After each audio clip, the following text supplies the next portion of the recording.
Wait a minute. Oh, my mic is down here. What the heck? That's bizarre.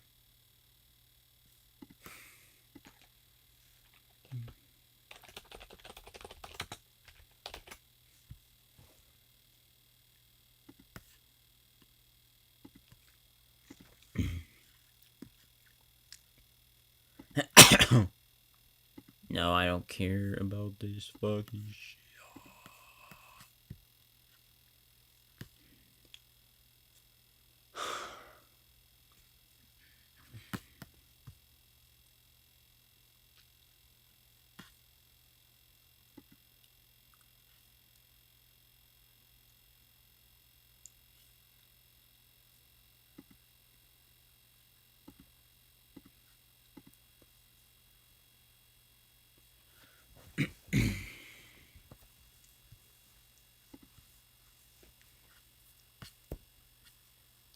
Oh no, he did. Oh no, this man's did not. Just. Okay. Let me untangle my phone.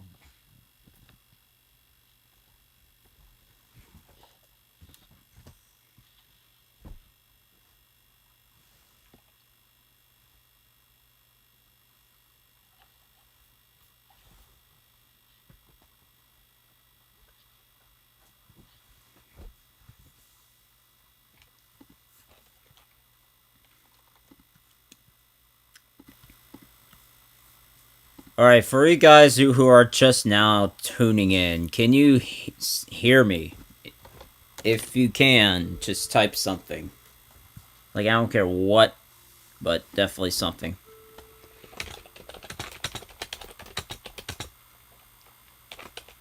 I'll just type the message on Twitter. I might get a few. I don't know. I wouldn't say hate comments, necessarily.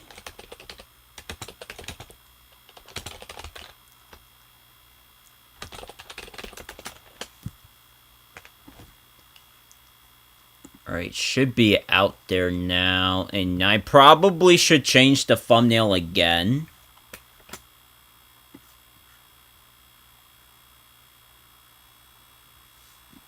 I don't know, this thumbnail is becoming a bit too much of a default thumbnail. And I'm gonna have to probably change the thumbnail once again, like...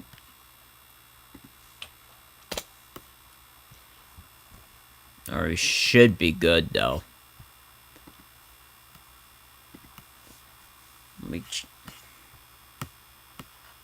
Yeah, it looks like no one's watching, so I'm just gonna wait. Q&A. Question.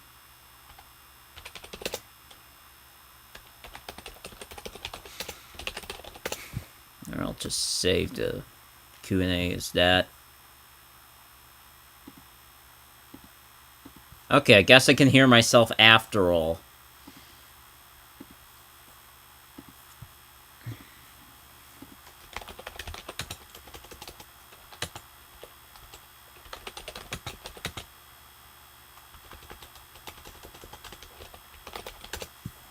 So now I'm just sitting here wondering, like, what the heck is the entire conversation regarding this, the Q&A and stuff?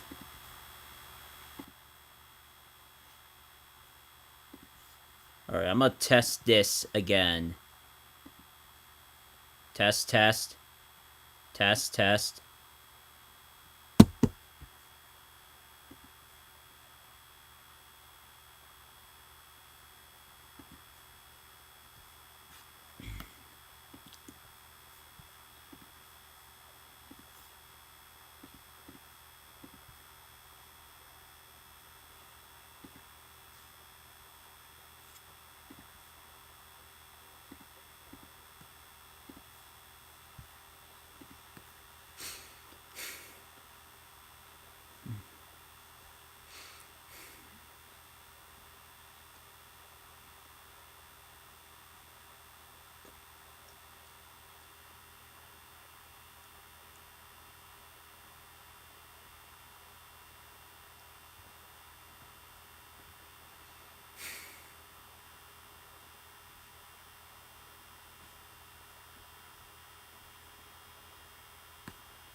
Standard voice isolation.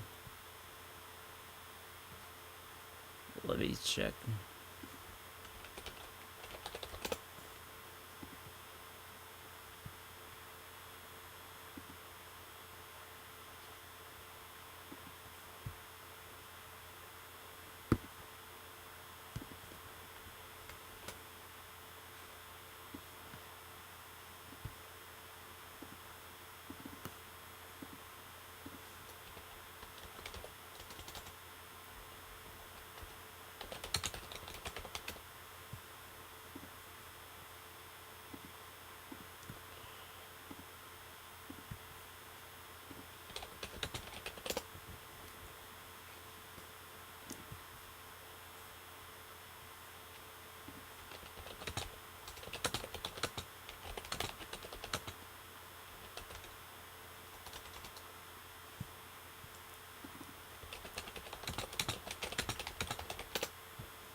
That is insane.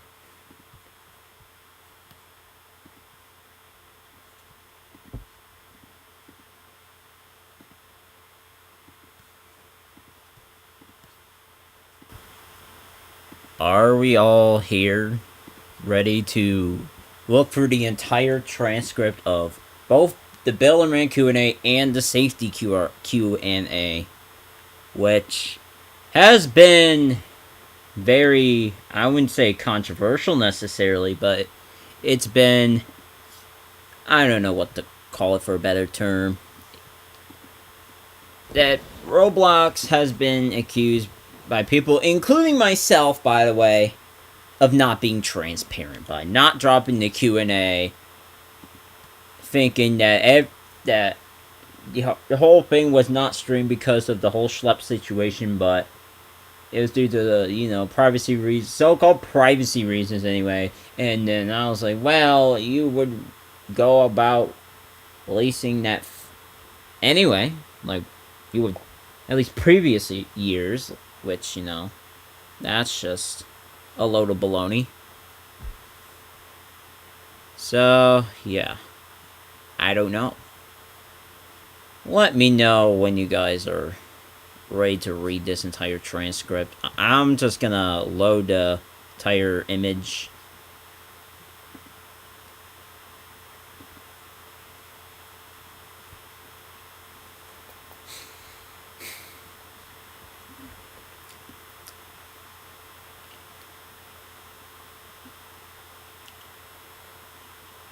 Wait, is my microphone even? Yeah, it should be on.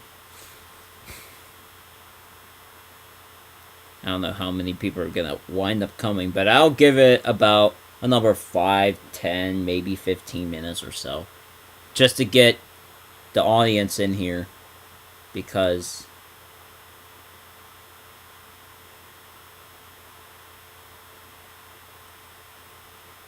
this is going to be long, I assume, because the Q&A was probably hours long and stuff.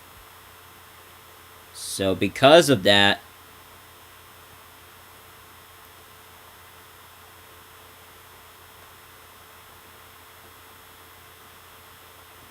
I just thought that as many people should know about this as possible, because this is important for us to know about what's going on with Roblox and and relations with the developer community as a whole. Even though, I had never been invited to RDC, so I wouldn't even know. Heck, I don't know if I'll ever be invited to RDC at the rate I'm going. I'm like comparably old as heck. At 23 years old, it's like, oh, you're still doing this? Yeah, I guess I am. Shoot. Like, shoot.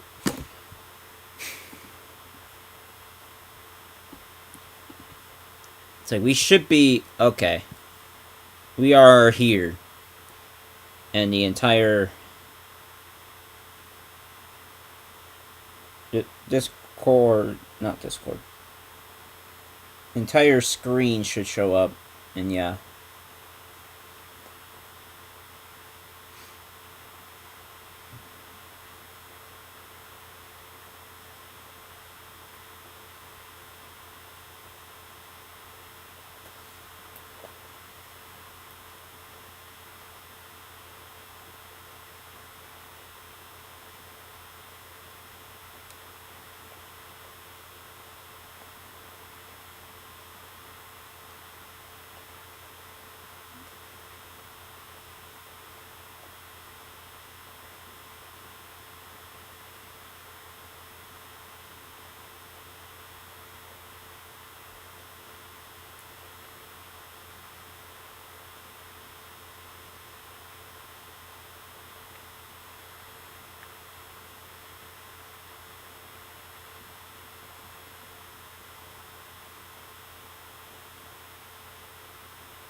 Alright, I'm gonna check the chat. Nothing's happening. I'm not even surprised anymore. So this is what happens when I haven't streamed in about, I don't know, 2 or so weeks.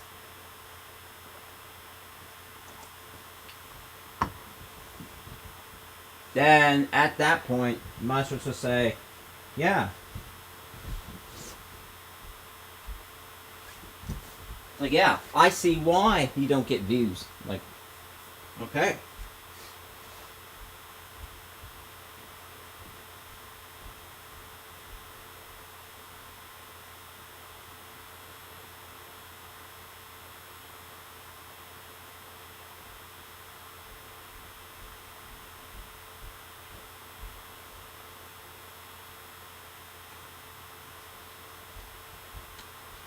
Whoa.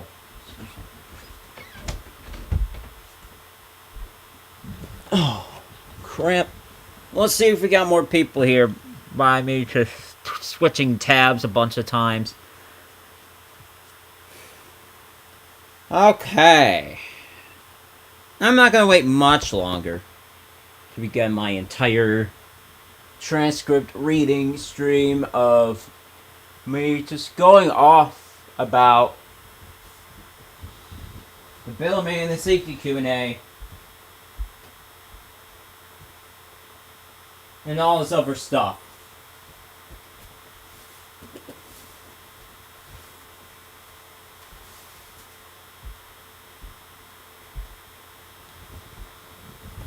Like, I don't know if anyone's gonna show up, but I'm not gonna cancel it any more than I've already canceled it. Because, wait, I don't know if I made a post about it. Alright, let me try and see if I can link the... Oh yeah, there we go. I can, in fact, link the stream.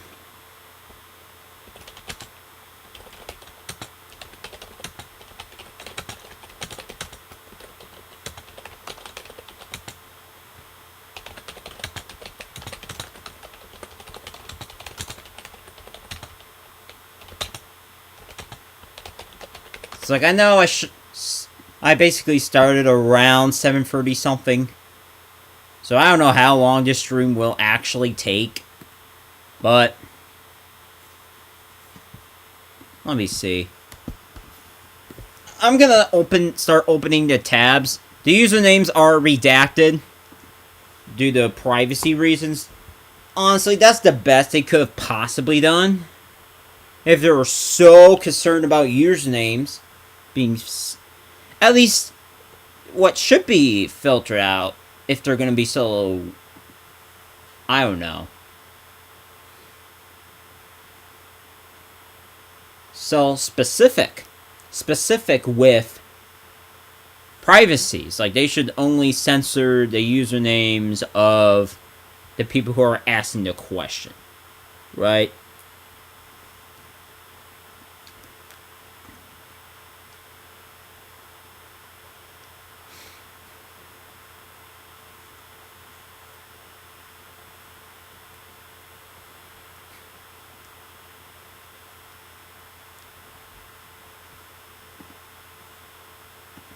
like, I gotta see, like, what is short... Alright, let me see.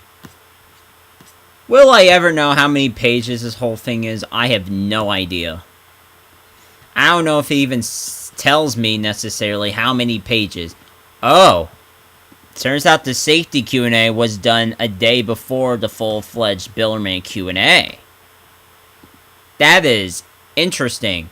So now I'm wondering, should I do the one that was done earlier? Or should I do the one that has the most pages?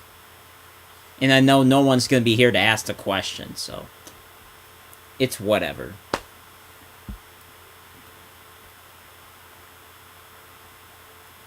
It's like, how long has it been already? It's 20 minutes? Maybe? Yeah, almost 20 minutes.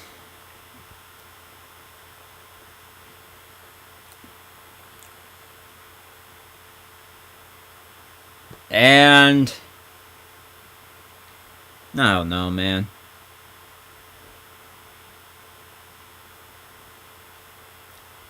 My live stream viewers are basically gone. My video views are next to gone. I mean, my shorts are still doing okay, I guess, but, you know. I get why, I guess. Like, one break and bam, it's over.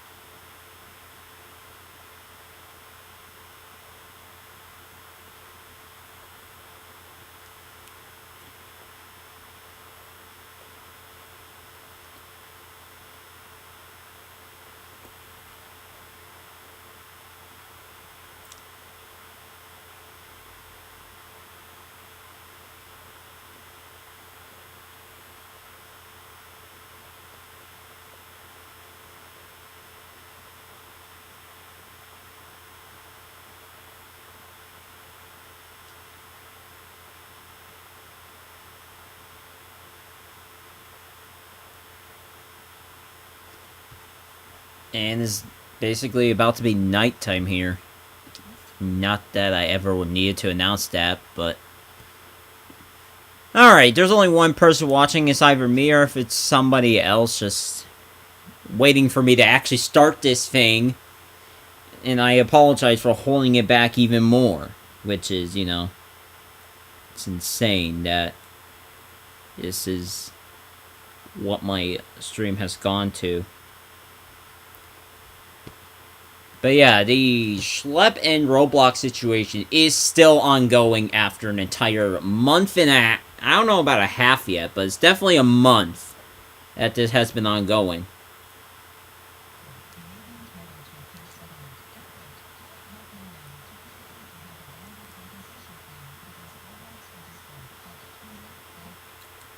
And they're literally advertising about legal settlements against Roblox and Discord on the radio. This is absolutely remarkable, folks. What can I say? It's like, I don't know if I had any part of that, but I just kept spreading it around as much as I could with the sliver of the portion of the audience that existed. And yeah, people said Roblox being transparent? That's crazy! Sadly, I don't have the time to read through the Q&A right now. And that was, you know, 3 days ago. I will read through the Q&A tonight. I don't know how long it's going to take us, but we are going to do it. And we are going to react to this together, live, on this stream. So if you guys are just ever wondering what the heck's even going on, like, this is what we're gonna stream about. It's gonna be about the transcript, about RDC and all this other funny stuff. Which, you know, might say something or another regarding, I don't know.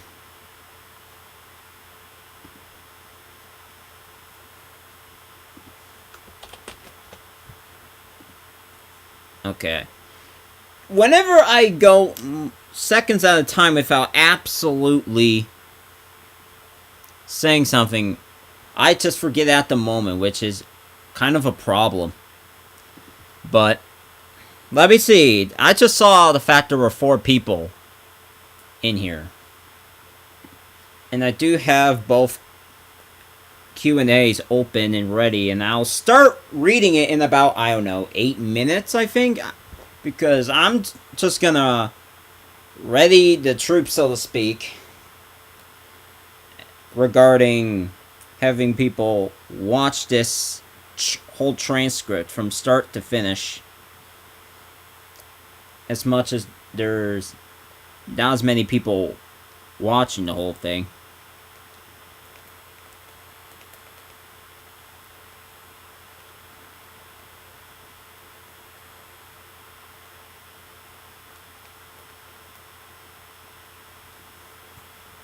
But yeah, for those who just joined, welcome to the stream. I will be reading both the Builderman and Safety Q&As from RDC 2025. The usernames of the people asking the questions has been redacted if you were not aware already, because of privacy concerns. But at least Roblox released it. I'm gonna give them that. Roblox being transparent. I'll believe when I see it. Well, they're being transparent enough after being asked to basically have the transcript of the questions being asked, so they weren't being. It's like the real challenge is them being transparent on their own, in my opinion, because they're like kind of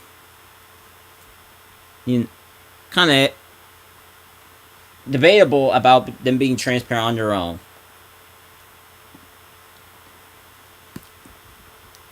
And there's probably going to be more people joining when I start actually going through the entire Q&A. And I'm just now wondering to myself, should I start the Q&A that has a lot more pages? I don't know how many pages this has.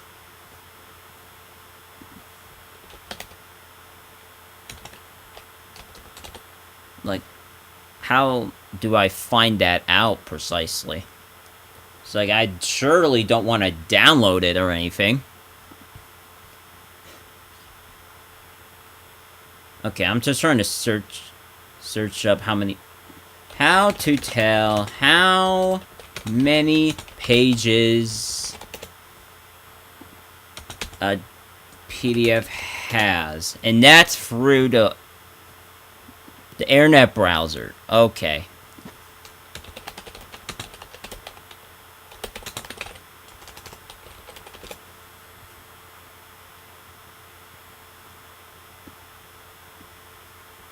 Okay, that's very helpful. Well, not really, because I'm just trying to see how many pages there are. Oh, okay.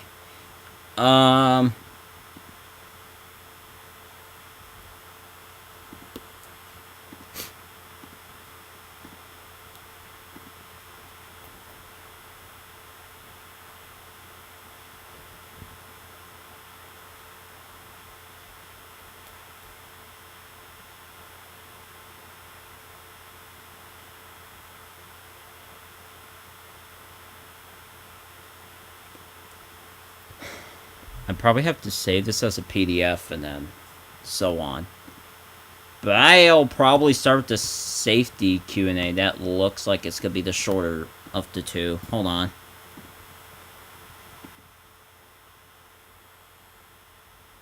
Hello? Hello? Hey.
Alright, I'm back. Hopefully I didn't kill my audience there too. My numbers at least.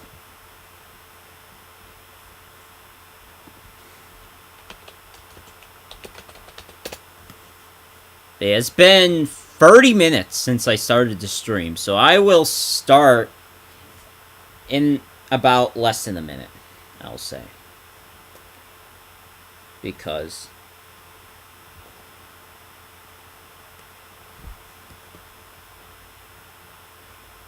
it's like I don't see like how the outcome of this is gonna be, because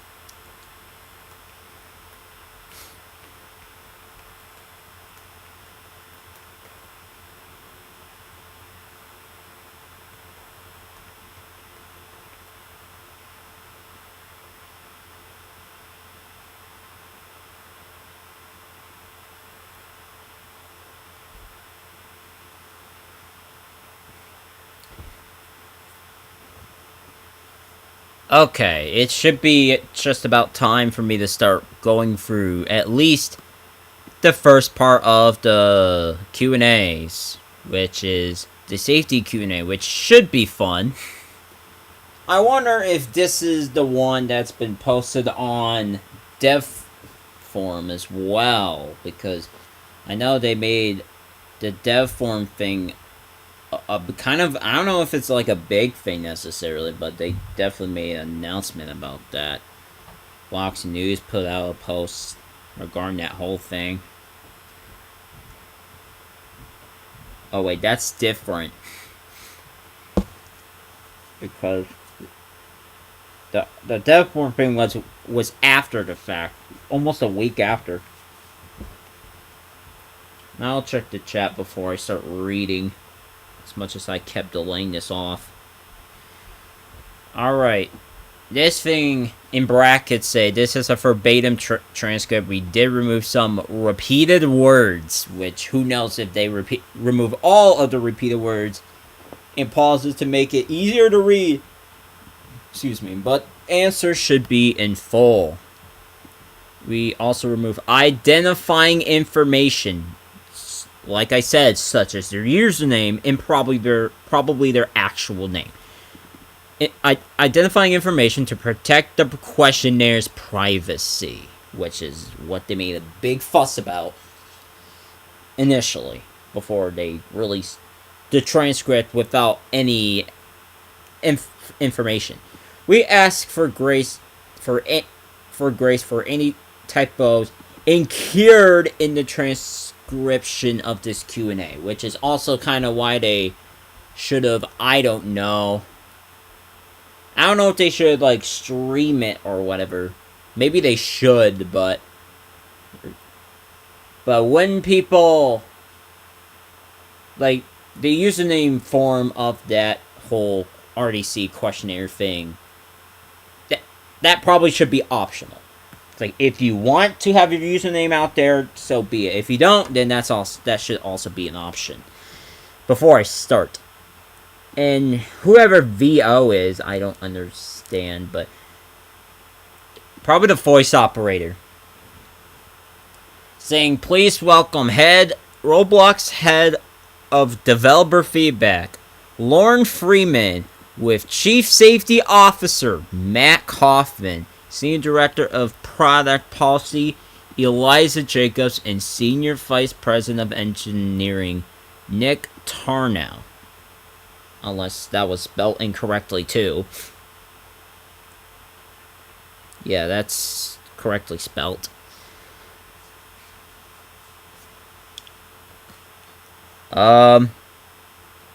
And then Lauren Freeman starts, and the Q&A moderator says, alright, and then Lauren's like, introduces herself saying, hi, I'm Lauren, the head of creative feedback. Let's start with a quick round of intros.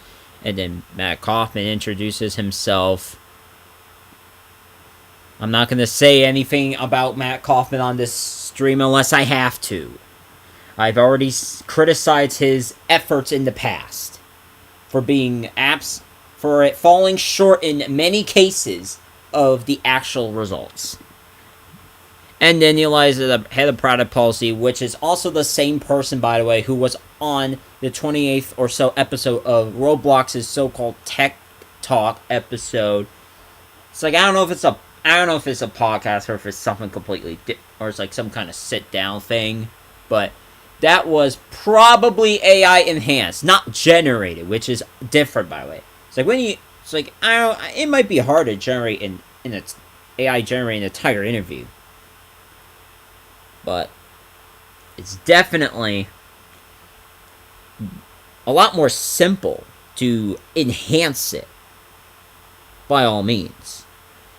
But anyways, and then Nick Senior, Vice President Product Engineering, who introduces himself, and then Lauren starts off saying, "Thank you. When we talk about safety on Roblox, we're talking about the features, tools, and policies and processes to keep our community safe." Basically, the whole.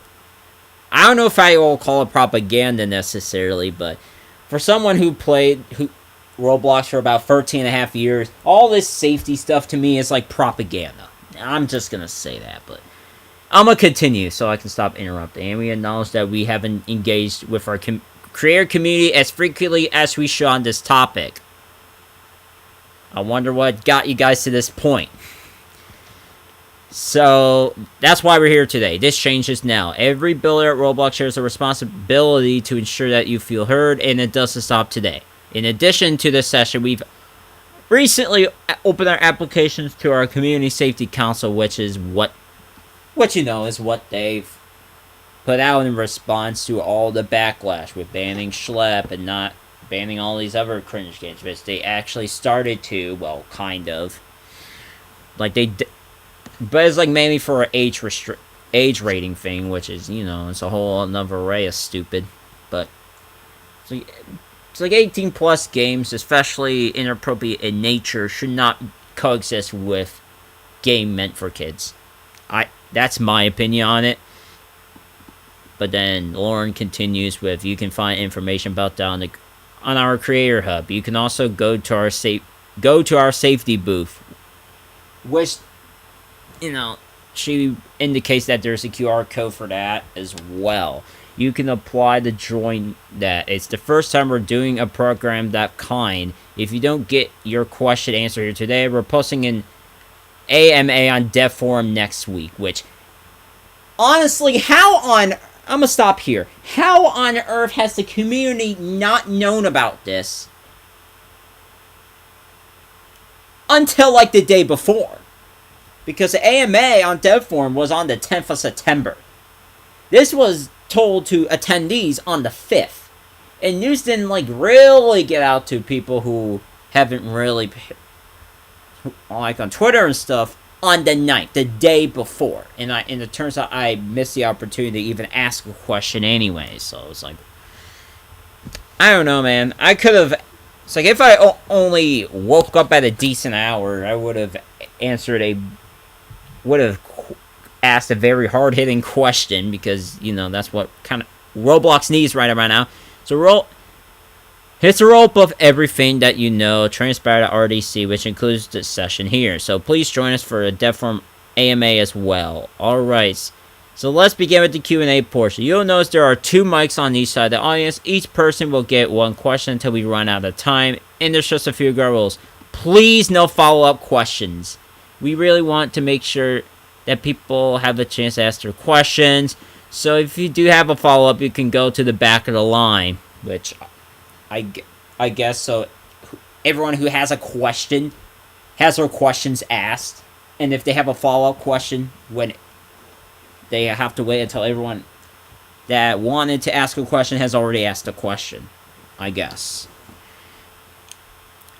If we get to you in line, you can ask a second question, but don't stand at the mic and continue to ask questions, which this might be a disruption they're talking about so much.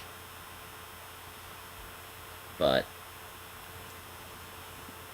continuing here with Lauren saying, let the person behind you ask. And then finally, please keep things respectful. If you could, please line up at the mics if you have a question. And as you're doing that, I'm going to start with a question that we hear a lot. Nick, what would you say to a creator who says, they got banned last week for, I don't know, some arbitrary model of Pine Tree, for example. They uploaded a month ago. And yet, when they go to social media, they see a lot more kind of problematic content. Why are we making it so hard for creators to do their jobs? And that is a good question. Because it's like every few times I go onto Twitter, I see someone randomly getting banned for no reason. Absolutely no reason. And the thing about that is because, like, okay, what the heck? It's like, someone got banned for something they didn't do, or something, whatever's permanently, or like a day, or something like that. It's just crazy.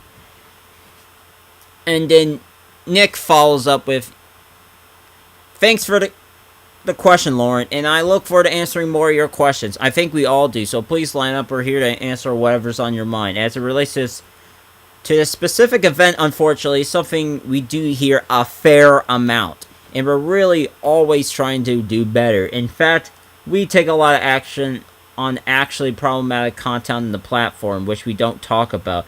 You tend not to see that much about it, but we do have false positives regarding games that be taken down. Yeah, there are false positives of games being struck down for something that isn't even problematic. Meanwhile, more problematic games just stay up on the platform for an extended period of time. But I'm going to continue what Nick's saying here, saying we take them extremely seriously. We're trying to get better and better continuously. One of the steps we're making is to really look into what we call the history or the reputation of the creator, to understand if they've been creating lots of content, and a lot of it's been good, and they make maybe a small, error of some sort,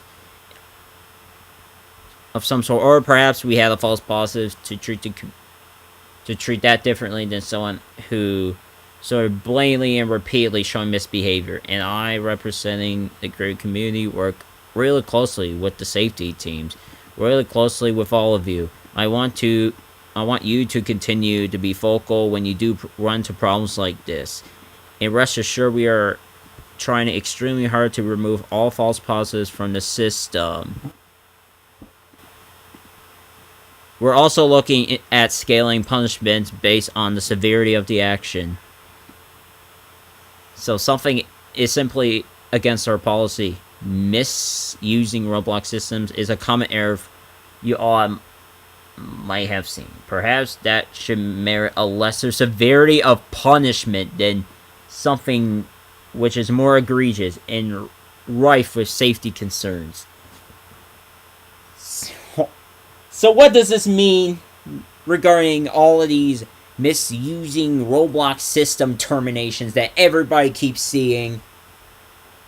I even seen them myself on the alt that I finally got unbanned last year. So yeah, I don't know. And then I'm going to continue with this whole transcript. Lauren says, okay, thank you. It's hard for me to tell. Do we have questions on the mic over here? Let's start over here. And then the first question here, folks. Hello, my name is, we won't know the name because they censored all the names for every reason, because it's privacy, once again. The privacy argument. I am a programmer on the Roblox platform. I make various different games. My question is related to the tech demo earlier from Jailbreak. I have an idea. It's like you can get an idea of who is asking the questions, but the usernames are, like, not there. No. Earlier from Jailbreak. But it's a more widely used feature I heard. It's about the liability to dynamically generate models from just text, right? So, modern AIs aren't perfect. I mean, LLMs, I don't know what that could possibly mean, could be tricked, right?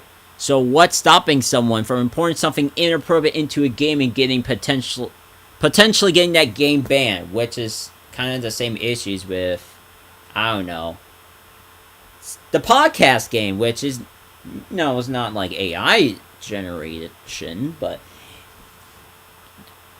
it's like it's kind of a podcast game where you just talk about all kinds of stuff, and there's people who trying to make podcasts about dating or anything inappropriate, and kind of in one of Munib's games about stages also got banned because someone tricked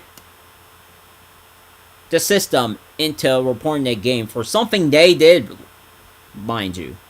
It's like, you know.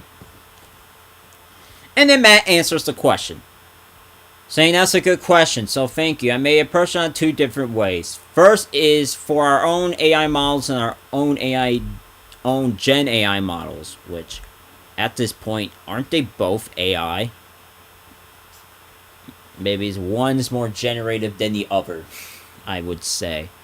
But I believe, you know, I have an idea of who asked this question, but I'm not going to necessarily say it on here.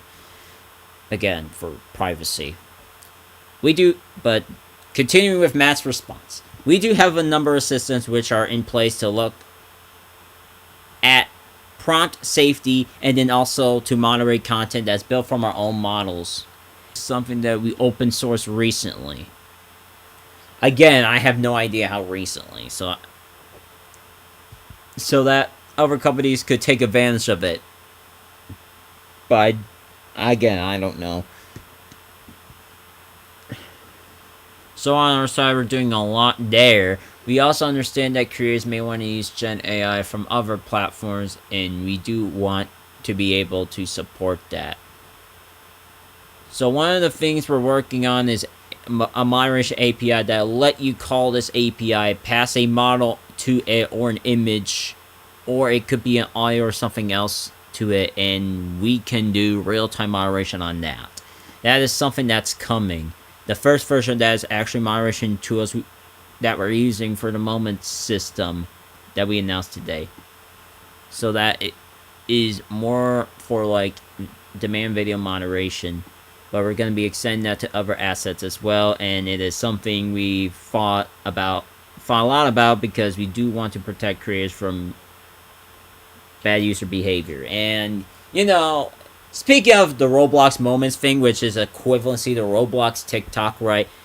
There's already been, like, a boatload of random scammy games, and then there's one that's inappropriate, which even I have somehow seen. It was quite disturbing, if I had to say. It's like, why was this even allowed to exist like that? And it was viewed hundreds of thousands of times, likely. Which is, again, whatever moderation system they plan for something like Roblox Moments, and I'll put that in quotes because it's basically Roblox TikTok. That's what the heck that is. But actually on Roblox and not some third-party website. But Urcha, you know, that moderation better be coming. Alright? But who knows if it's going to even be used in the next month. Like, it's kind of dead already, I'm afraid. And then Eliza follows up saying, yeah, I would just add from a policy perspective, we really want to make sure we're holding the actual bad actor responsible for bad content and not the developer if their users are the ones creating that content. And we worked really close with our Foundation AI team to do all this work on engineering on the prompt side and on the moderation side. Okay, I think she kind of sputtered here. On the moderation side, and also to ensure that if we allow replication of those items, that we have the audibility to be able, and then there's a repeat of 2 there, figure out how to consequence the right party, whatever the heck that, to basically hand out consequences to whoever did this. Thank you for the question. It looks like we don't have any questions on this side of the room. Definitely, Kershaw's of you who might be feeling shy, please feel free to ask your questions. We don't bite. We're here to answer them. Anyone on this side of the room? No? No more questions. Well, that's the quickest AMA. No, one more question, but he needs a minute.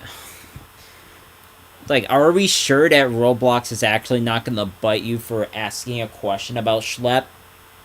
Like, are we sure about that?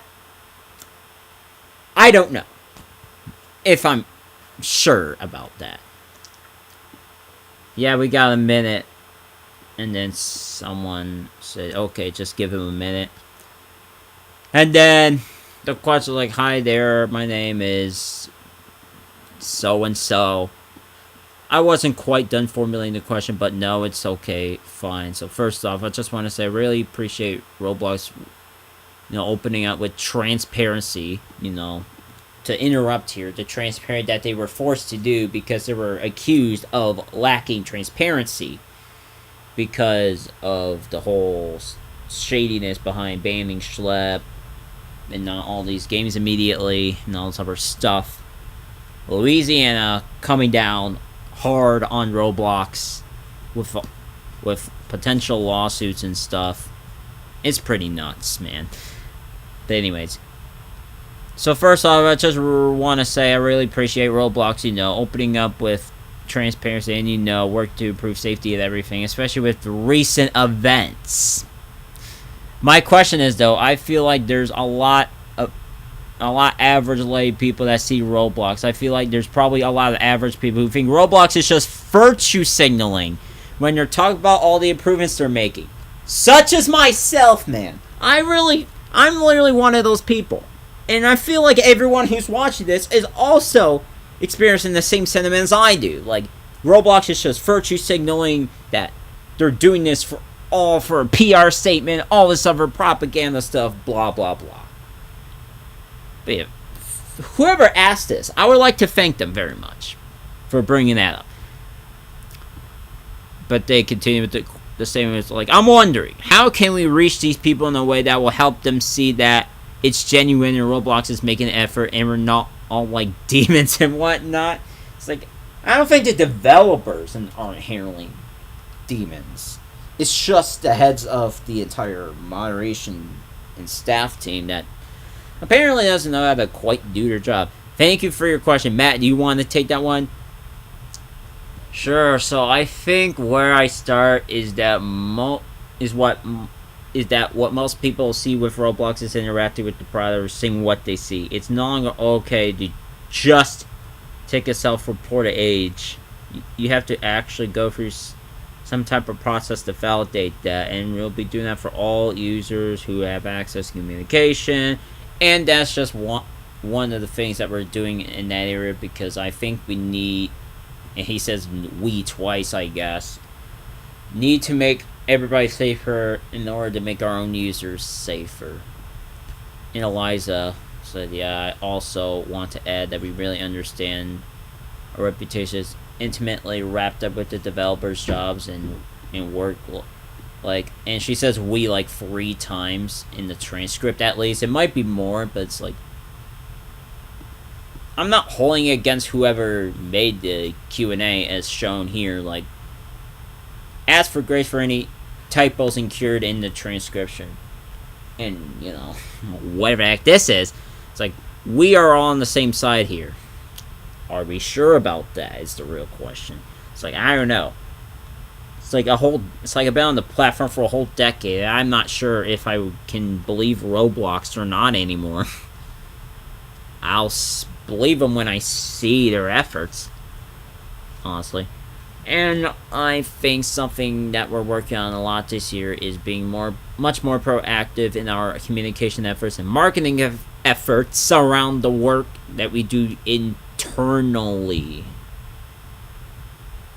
It says a lot of the work that safety does end up kind of being kind of behind the scenes, which is, again, interesting because, it's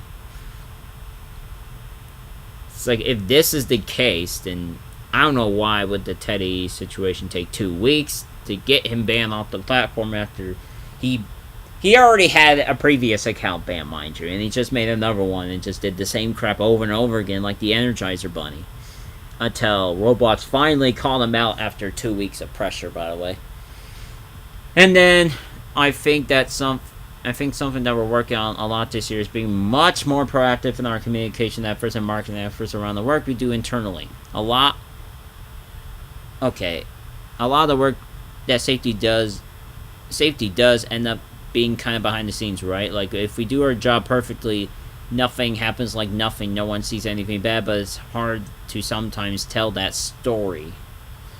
And I think being more proactive about, this is like open sourcing Sentinel and open sourcing the voice model and talking more about our proactive efforts, our law enforcement efforts, and all of that. Just being louder so that we can help and really tell our story about how much we care about safety, so that it doesn't feel like virtual signaling and sharing more to the community. And talking to the community for sure. Just to add in, by the way. And then Nick I'll just add one more thing. It's like we're the leading platform for game creation in the world, and we really relish the fact that the standards for what we need to do are so much higher than really any other platform in the world. And the crazy thing is, for me to interrupt again, and I'll probably be interrupting more times than I'll give myself credit for, is that, honestly, that standard should be met, honestly. Like, look. It's like there's like 90 million active users. Which, saying something in comparison to 9 billion accounts, which a lot of them are alts or people who quit. Whatever. But I'll continue Nick's statement. And it's our opportunity to lead. We are leading. We will continue to lead on this front. And by proposing these new techniques for essentially age verification across the platform for all communication, these sorts of things, we hope that starts to permeate and really spread across not only the press and society, but also the industry. Well, I don't know if age verification, it's like if you have to take a picture of a selfie of your face, that could easily, I think could easily be abused and stuff. A government ID would also be a privacy risk. So now you just gotta figure out, hey, which one is the least risky of the two, I guess. Or maybe have a third option out of nowhere. Now, hopefully be even better than the previous two that they're talking about here. Thank you for your question. Thank you. Do you have a question on that side? Hi. My name is removed, and I want to say I've been on the platform for about X amount of years, and I think Roblox has been doing a great job. There's kind of an endless wave that you guys have to fight against, but what I want to ask about is, do you have any plans for attention? Do you have any plans for potentially encouraging more parental action or interaction with the child accounts? It's like, mind you, Roblox had a child account feature back in 2012 and stuff when I first joined. Or it probably stopped a couple months after I joined, which is, again, it's something. Because just like parents are responsible in the world, there should be a lot of responsibility on the internet. For sure. Eliza, that seems like a good one. Yeah, I love this question. So we launched a bunch of updates in the last year or so to parental controls. There's screen time insights and spend controls and connection oversight. So many. But I think the truth is, so many parents and I, as a parent myself, it's overwhelming the number of platforms that their kids are on, and to understand all of the different buttons and controls and stuff. So something that we're really focusing on is safe by default, right? Like that. You don't actually have to be... You don't have to go into each kid's account and turn knobs and buttons. This experience that your kid has is safe by default. but is predicated on them signing up with the right age, which there is a case that there are some people who falsify their age records and stuff, which again is kind of an issue. So I do think age verification and making sure you're in the right bucket so that features that we give you are developmentally appropriate, depending on how old you are, is really important. Assuming that games won't also be misrated as well, like full, like we got dating games for 5 and up, which shouldn't, like all these boys and girls RP games and crap, which that shouldn't even be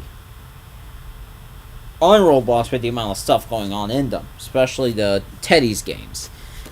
The other thing I would say is that we hired a bunch ahead of parental advocacy, and we also have a teen council coming out, which they did announce, by the way, and I don't know what to say. Like, it's not a bad thing necessarily, but I've yet to find out the full effects, because, like, anything, it's like, I feel like anything could be abused, I'm afraid. But, continue with Eliza's statement. And I think both of those things are efforts to sort of do more education, more media literacy education for the teen community and the parent community, so they understand what their kids are doing and can access to those parental controls if they want to engage. But we do want to have the platform be safe by default, so parents don't have to do that as long as they or kids are in the right bucket. Alright, thank you very much, thank you. And I'll just react to that, because honestly, has any of the parental controls worked so far? I mean, it could have, but there are instances where it also didn't work, I'm afraid. Not to, like, go completely against the response here by chance, but there was mind you, there was a kid who wasn't even a teenager yet, who somehow got around the whole ID verification thing, went into Mic Up 17 Plus. I don't know how, but if I were to guess, they would have used a relative's ID and just enter this game, and then the next thing you know, their conversations with random people would move to Discord, and that's why Roblox and Discord are paired together in multiple lawsuits for not doing enough to protect minors. But yeah, I'll continue. Lauren says, thank you. Is there anyone on this side? And then, so I'm so-and-so. I work as a lead developer for... They even censored a game name, by the way. And one of the elephants in the room is communications on Discord, which, ties into the point I made earlier. So our community is pretty big on Discord, and a lot of our former staff come from players. They end up moderating channels on that. In recent times, we had some problems in our community where we see screenshots of intimidating messages between some of our former staff or contractors, and that ends up hurting our image, because now it looks like we are harboring some of these individuals. What I want to know is there a way that Roblox communicates with Discord and finds a way where they can verify these messages off platform, Discord, Roblox game related, and kind of solve this problem where you see evidence reported to say Roblox, but you can't verify if it's true. Maybe there's a way to bridge the gap with Discord to actually verify if these true or not. Oh boy. Interesting how this person brought up Discord, because I literally, prior to this question, talked about how Discord and Roblox were paired together in lawsuits, because Roblox is where the conversation starts, right? It's like, hello, how are you doing, whatever the heck, and then It's like, what is your purple app or whatever the heck? And then they moved to Discord, which is a completely different app. Like, it's not even made for, like, under 13, mind you. So, it's like it's for teenagers and adults, which is completely different from Roblox. But, you know. But then Lauren said, thank you for the question. Matt, do you want to take that one? Yeah, I think what you raised as a challenge, and that we definitely emphasize with you. And we also see people presenting evidence that is on other platforms, and they say, hey, look, it's so obvious. Look at what's happening. Why aren't you taking that evidence and using it to moderate on Roblox, or using it to take whatever kind of action? Which, you know, it's the same sentiment he said on the whole tech talk thing. It's complicated, just to be super honest and transparent. The different platforms do talk to each other, so... Okay, I have to interrupt again. Discord and Roblox actually communicate to each other? It's like, if they do, then what the heck do they even talk about? Because, like, over half of the events of, you know, of kids being taken advantage of, is happening on Discord, because the conversation started on Roblox. If something crosses the line to something clearly illegal in the US or elsewhere, it's very easy to have those conversations where we can say, hey, listen, see, this is imminent harm, it's illegal, we need to get on top of it. And I think people are already like step in and really help where it gets particularly tricky, is things that don't cross the line, and that's a really challenge for Roblox in particular, because their standards are so dramatically different from what is appropriate behavior on Roblox to what is appropriate behavior on other platforms, such as Discord. And so if we go to Discord or something like that, and then we say, hey, we need all this information, look, this was faulted for Roblox. If it's not faulted for Discord, then it gets tricky, because there's privacy policies and other things like that. What I can say is, at least on our side, we do try very hard to take any evidence that we see online, try to validate and make sure that we can know that it's true, and we can verify it before we take action. But it's a challenge, and it is something that we're actively talking to other platforms about, but it's not a simple solution. I wish it was. I don't know what to say about that last part, by the way.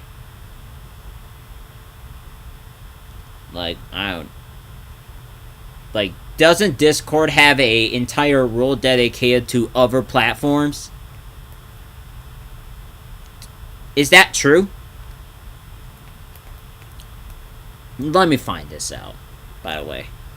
Discord has an off-platform behaviors policy that prohibits activity on other platforms or in the physical world that poses a risk or harm, such as threats of violence,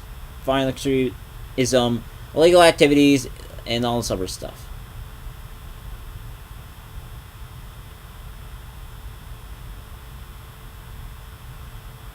Like, wait a minute now. It's like, if this includes, like, whatever the heck happens with, like, Roblox or whatever. It's like, if they it's like, let me see if they violate Roblox rules. It's like, if people violate Roblox rules, would it also violate Discord's rules? I keep hearing about that, but I want to verify for sure. Okay, even...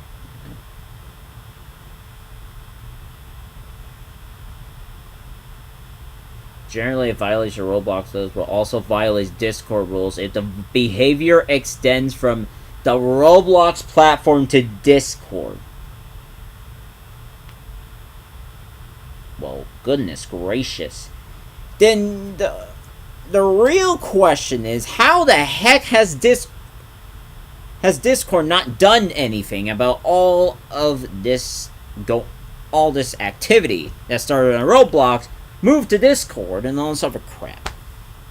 It's like, sure, Roblox didn't do enough, but Discord should also be on the burner too, because half of the incidents happen on Discord. There's cases where it happens on Snapchat or whatever, but you know. Thank you. Next guy in the room. My name is... Again, it's censored. And I would like to ask about privacy when verifying identification, because currently on the internet, to do basically anything, you have to upload your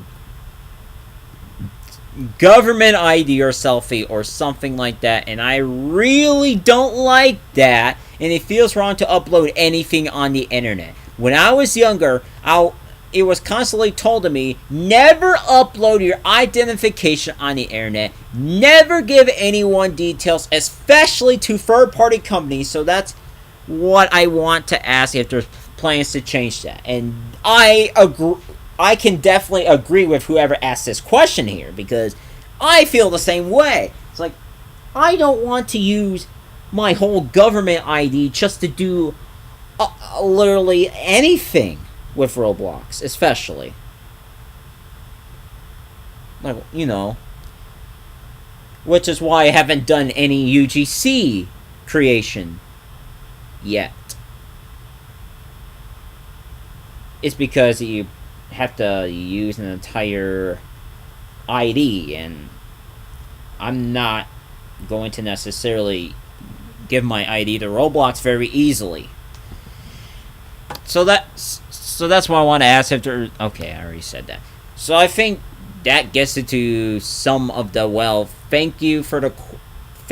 First, thank you for the question. I share the concern about privacy online. I think from a Roblox perspective, it's something that is sort of built into our DNA. It's pretty much the only platform in the world that openly acknowledges that we have young kids on the platform. And because of that, if we look into a lot of the systems that are built inside of Roblox and built behind the scenes, privacy is a really important part of those architectures, because we've known all along, like, there's kids on the platform. And I think that gives us a step up from other folks like Discord and so. We have thought a lot about that when it comes to what we're talking about recently, which is the age verification, and the question of how can you verify someone's age without taking their own word for it when they type into a text box. And we are eager for whatever solutions are out there. So from what this statement is telling me, they're probably open for new, they're probably open for other solutions, which, there should be.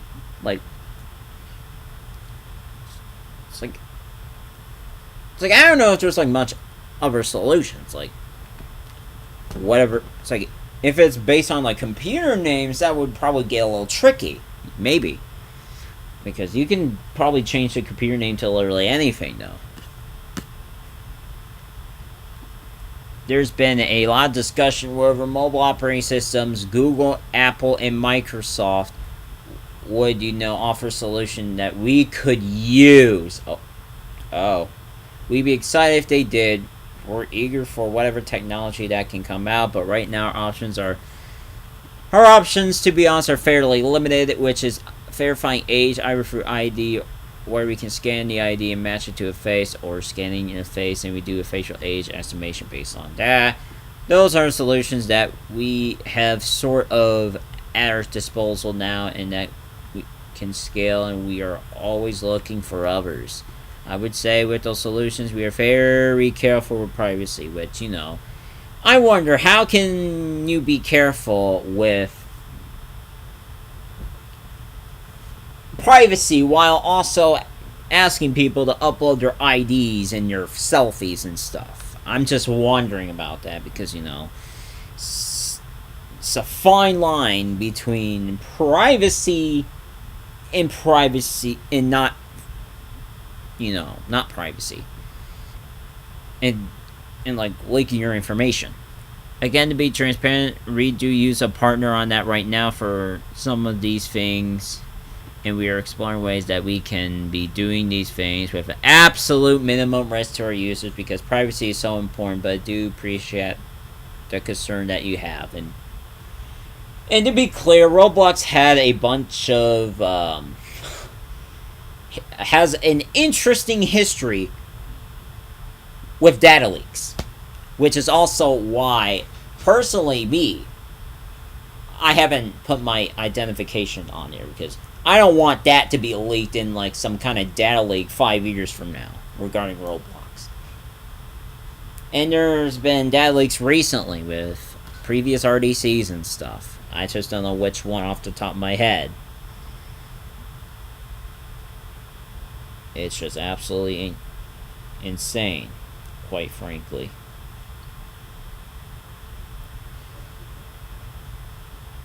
Alright, look.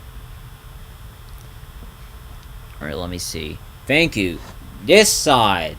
Yeah, my name is so-and-so, and I've been on Roblox since, and they even took out the year they joined, which, you know, they probably just searched up all of the any and all numbers and just censored it. Replace it with removed. Like, remove all of the numbers, if I were to guess. Or almost all of the numbers. Been an advocate for the platform and the ecosystem, grown up and had most of my deeper friendship relations come from Roblox, which, you know, is a very interesting aspect of you know, the platform, because, you know,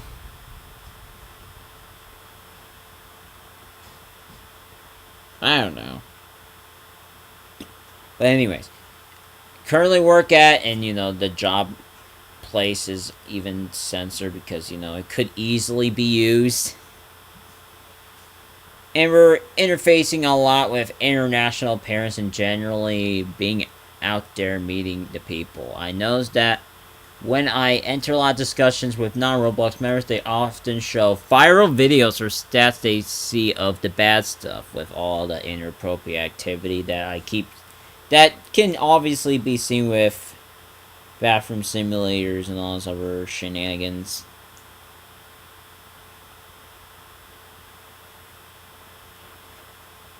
But, and I noticed I lack something to say back or something to support the efforts of Roblox. I know the open source technology stuff is happening, but I feel I have nothing about the moderation actions, about anything that's going on there. So I was just wondering, what is the plan for being more transparent about that, if anything, and to kind of help us advocate for you. Yeah, that's definitely... It's like, all these questions are like super long, but they're definitely getting, you know, helpful and stuff.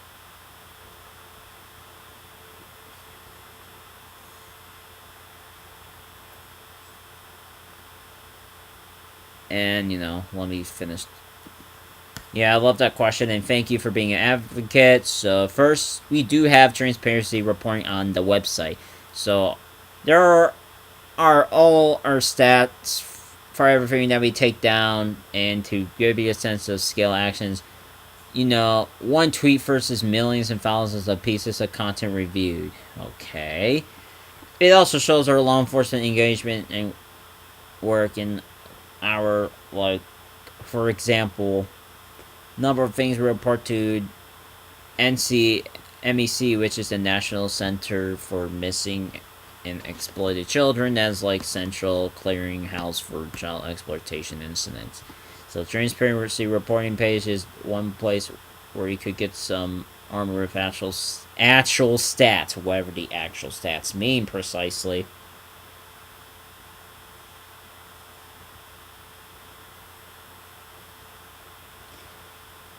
And then, back to my earlier point about being more proactive in our storytelling and narrative. Now, I'm about to highlight storytelling and narrative about not just all of our open source tools, but launching age estimation, which is really industry leading, like no one else is doing that voluntarily. Okay. And we'll continue to launch those updates, but there should be a history in our newsroom post of parental controls updates and all kinds of things like that. Tools we're launching to the community to arm them. and also the stats on transparency on the transparency side. Could I ask a follow-up question to the questionnaire? Are there any specific things you would like us to share that would help? I think in general it feels like a lot of it feels very corporate-y, very fluffy. Hard to consume for me as an individual to feel like I can be conversational about it. So I think having tools to enter that conversation to the same extent they use their sort of viral media and that kind of stuff would be helpful. I think that's interesting. And you know what? This Nick guy might... I don't know. I don't have an opinion on him.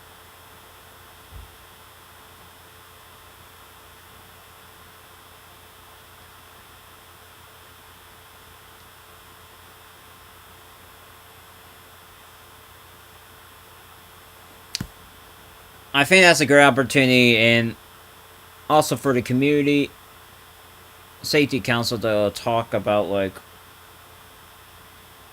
how we could arm you. What is the one pager? What are the stats? What are the sort of taglines that would be helpful? Super great feedback. And you know what? This safety Q&A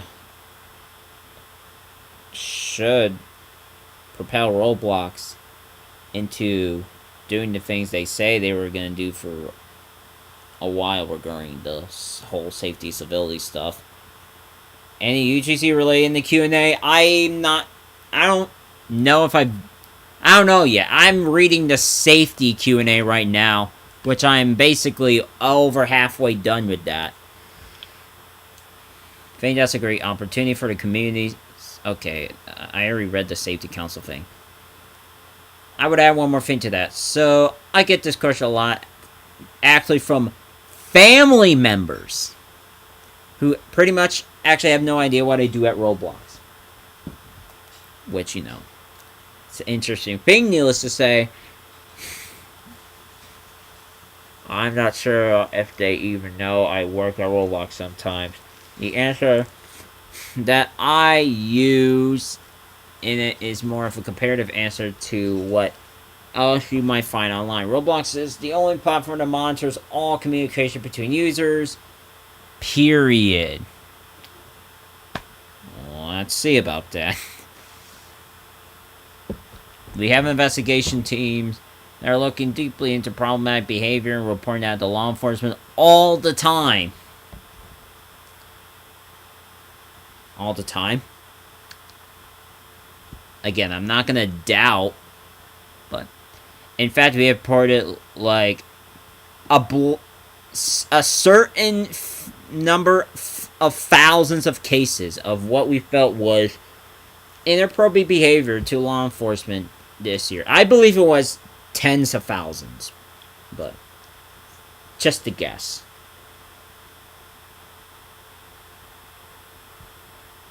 The NCMEC, though, will release the numbers later this year.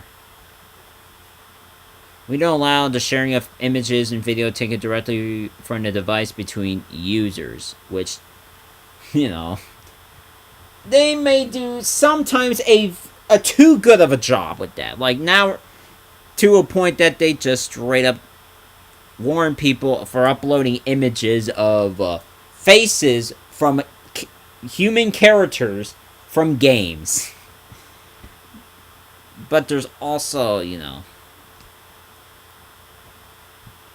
And we're starting to age verify everybody who has access to communication, providing limits between adults and minors. There's no other platform in the world that goes near the extent that we're going to. And I understand, to be honest, Roblox is held to an extraordinary different bar than all other online platforms. And we need to do a better job of leaning into it and explaining if you know we, one, are held to a standard, but two, here's what we're doing that's so different from everybody else. And I think the last thing to say is that no platform is perfect. We are not perfect, and we operate at a scale right now, I think, with 300 million... Basically 300 million hours of engagement per day, which is bonkers of a statement. There will be challenges and there will be things that we miss, which is probably why people took matters into their own hands. It's like, okay, Roblox is not doing anything about this. I gotta do something about this myself. It's like, it's like, hey, they didn't report X, Y, Z amount of times, but you have to consider that with respect to context to everything that's going on and what we're doing that's so different from everybody else, and it's something we need to do a better job of explaining. Like, we definitely take responsibility for that. I don't know what this is about, but for that you part, thank you. And then Eliza said the same thing. And then another person asked a question, said, as a father of 3, and someone who, sorry, my name is blank, and as a father, and someone who develops games on the platform, I can appreciate all the work you guys have done over the years to improve safety, but as the company scales bigger, reaches millions more users, hits hundreds $billion, you just have a bigger target on your back right now with politicians, different groups. I'm just curious with all the press over the last 6 months or so. How has your thinking internally shifted from a year ago? Like something you've been thinking the whole time, but maybe particularly in the last year. I wonder why politicians are calling out Roblox in recent months. I wonder why. But I'm going to read what Matt has to say regarding all this too. I can call out one thing in particular, and I think that, and this gets to the comment that we made about cleaning up the back catalog of content. Which, they have yet to solve, like, hey, we have a backlog of goodness knows how much worth of reports and stuff. So, yeah, it's just bizarre. But I think one thing that amongst us is that I think there's a lot of false, and I call them false equivalencies, whatever that means, out there where someone says this, okay, there's a username that includes the word Epstein, which, by the way, is a valid last name that people have, but there is a username on the platform that's indicative of much wider safety problems, and I think in the past we said, listen, like, we know that there's content in the back catalog, but we're going to take a very conservative approach to not over moderating, which they already failed at the over moderating part, I'm afraid, because we didn't want to like catch up people that inadvertently in those moderation sweeps. And honestly, they straight up just said, yeah, we don't want to over moderate, but then I'm afraid they've over moderated in the past, with like YouTube and your usernames, for example. But I think one of the things that we've seen is when it gets in, when Roblox is as big as it is, and it's in the mass media, and it's a part of popular culture, we can't control people's thinking about false equivalencies. Like, as much as we would like to, we can't. So we need to be a lot more aggressive in what we're doing in cleaning up a lot of this stuff. So I do think that's something we've learned. I think the other thing is that we are being much more proactive now, reaching out to international governments and policymakers, Indonesia, because they're about to straight up get, it's like they have a 2-month timeline to get their safety acts together or be banned. But for those who just joined this stream, welcome. I am reading over the safety Q&A, and then I'll read over the Builderman Q&A for, all kinds of words out there. I think that there's but I'm going to continue with what Matt Kaufman is saying here. I think that there's a shift not only because Roblox has gotten bigger, but there's a shift internationally where governments want to take over and have much more control over whatever is happening, like in the digital environment, and for their citizens, and that's something relatively new over the last couple of years. And I think, we are investing a lot more in that now, and some of those changes that we recently made in the Middle East are a part of that.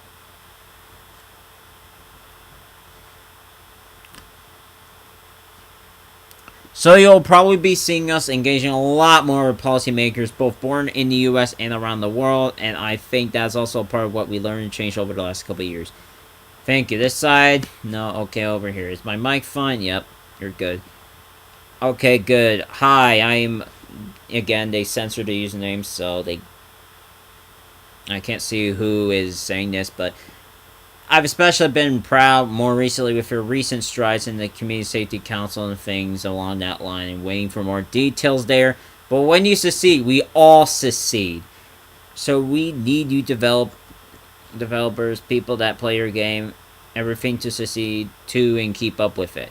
But my question is that, according to Roblox's creation term, Section 6, it says that if we find an experience in which a significant portion of users are egregiously, I'll just say, egregiously violating the TOS, basically, Roblox reserves the rights and its sole discretion to moderate the experience if the developer does not take reasonable action to limit the faultive behavior. And I'm curious on what would qualify for a game to break this rule that we've seen with no disrespect. Meep City, for many years, has had huge negative connotations with it. That there's people in this game doing bad things against terms of service, but not as much from Alex Neutrons and in solving this problem that he had. And I don't think it's Alex's fault inherently for bad actors, which has happened just to be on this game. So I don't believe he should be terminated for that, but I also can understand that his game shouldn't be entirely taken down, never be seen. Think if there was like another solution that, such as until the better systems are in place, temporarily taken down until there's some level of that system that would solve some of the bad actor problem. So I don't feel much application of this rule has been enforced, and that's essentially where my question comes from. Thank you. Which, that question has been it's a good question, because let's talk about the rule where if a certain group of people, that is a huge amount of people, are engaging in violative actions, like, inappropriate parties, like Meep City, for example, then it should be taken down, probably, to have the whatever the heck's going on that's so bad removed. But the owner should, fix it. If the owner doesn't fix it, Roblox will have to, step in and all that stuff, because, it's like, I argue Meep City should be struck down because it's been a cesspool of degeneracy for 9.5 years, but honestly, the latest player counts regarding Meep City does not look good. It just does not, and I'll get to that probably after I read the Builderman Q&A, which, it is a lot longer than the safety Q&A I have here. This is an excellent question. Yeah, thank you so much for the question. I totally agree with you. Just to start there, we put the language in the term specifically so that we can handle these games where the creator didn't do anything wrong. It's the users that are going in there and doing the bad stuff. And historically, we just had no right to do anything to those games. But again, it's like, if you care so much about safety, and if you put a whole rule dedicated to games that have a bunch of rule breakers, right, wouldn't you think that it should be enforced at some point? It's like that would be my counter question, personally. And we felt hamstrung,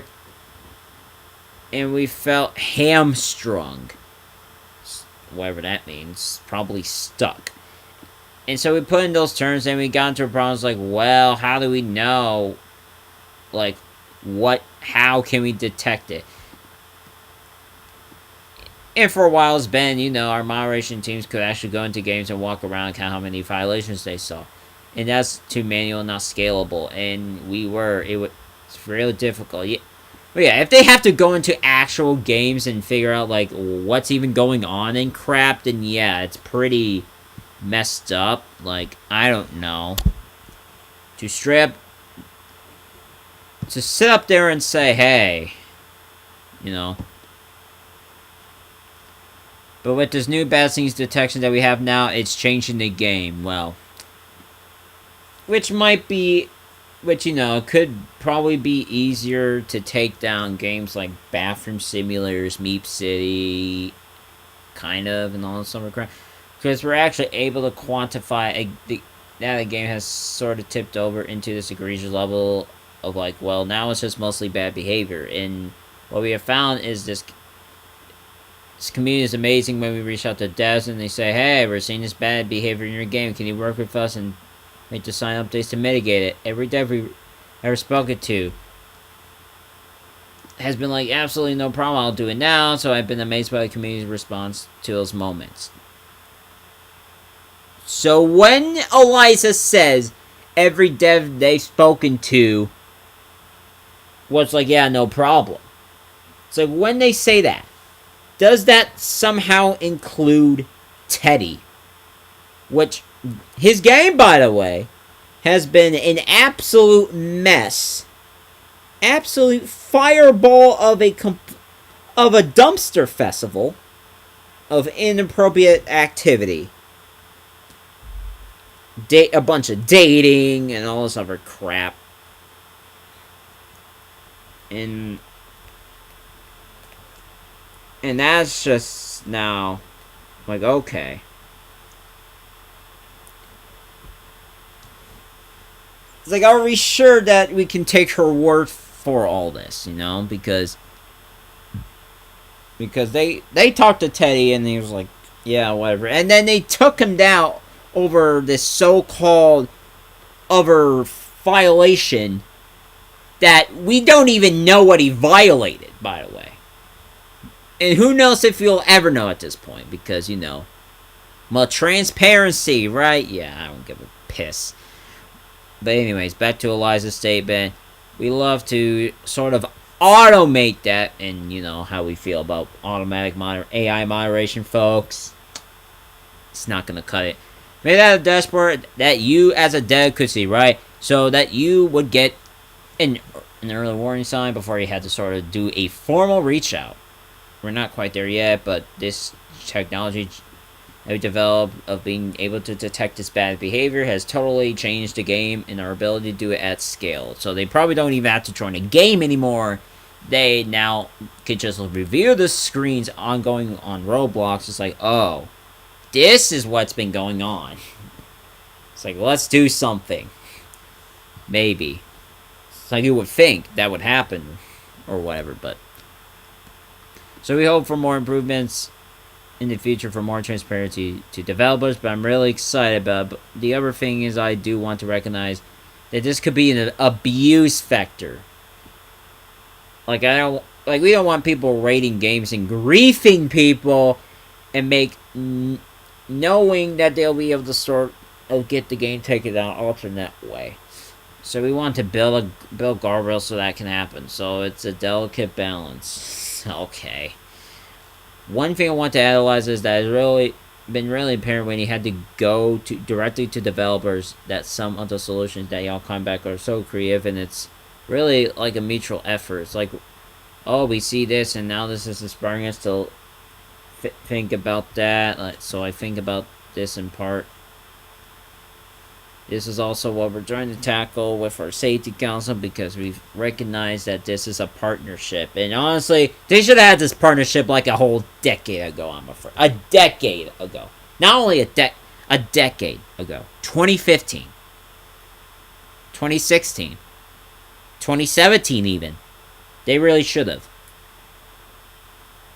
And they let it get out of control to a point that online dating has been normalized. I'm really mad at Eliza. Like, why the developers are not accountable for what they did? Yeah.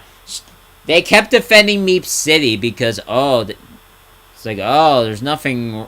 They kept defending Meep City like there was nothing wrong when Meep City has been a crack fest for better of 9.5 years. From the equivalency to Diddy parties to avatar changers in bios that allow people to leak their information everywhere and stuff. And now that's all that online dating features is gone. The whole place is dead.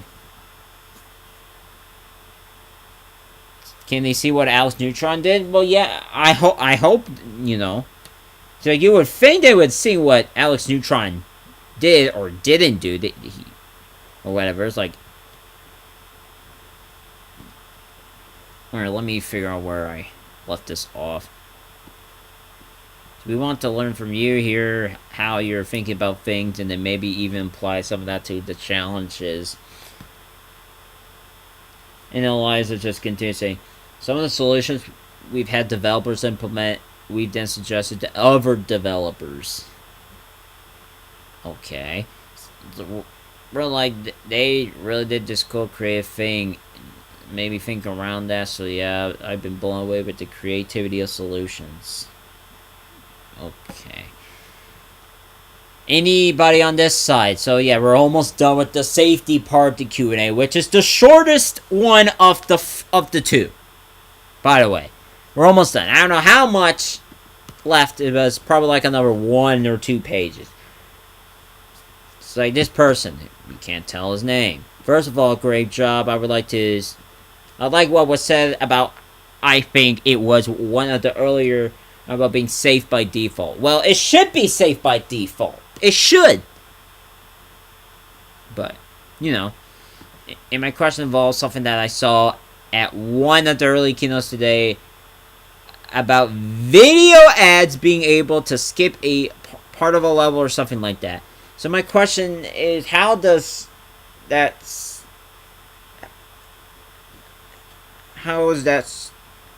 safe by default work? Whose responsibility is it for you to connect those ad networks? Is Roblox doing anything to make sure that the right ads are being seen by the right age ranges and things like that? So I'm hoping you might be able to expound on how that will work. Want to talk about ad policy?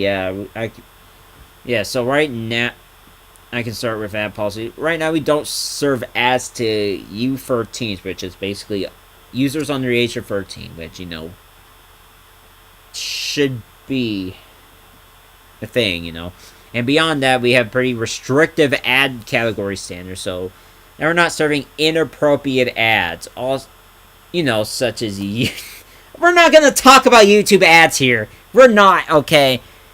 That's the first thing that just came up to mind when it comes to inappropriate ads. I'm sorry.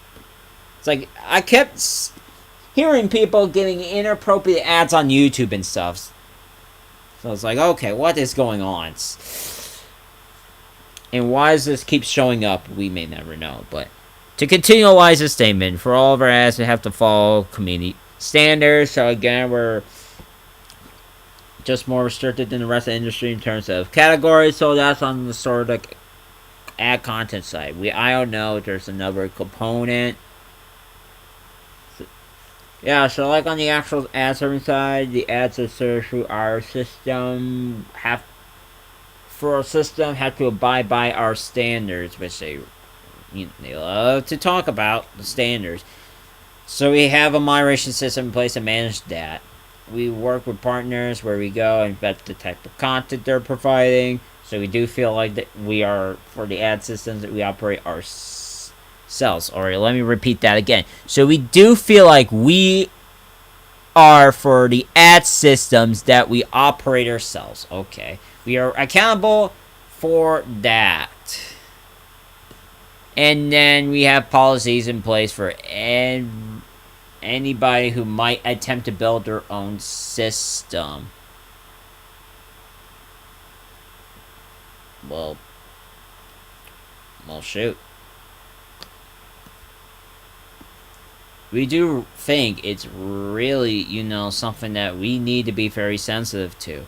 Also, for some of the videos, we call, there's different types of ads, you know. I think it's the policies right now that are now over 18. Ads can be personalized under 18s purely based on contextual, like, you know, happen to be an experience.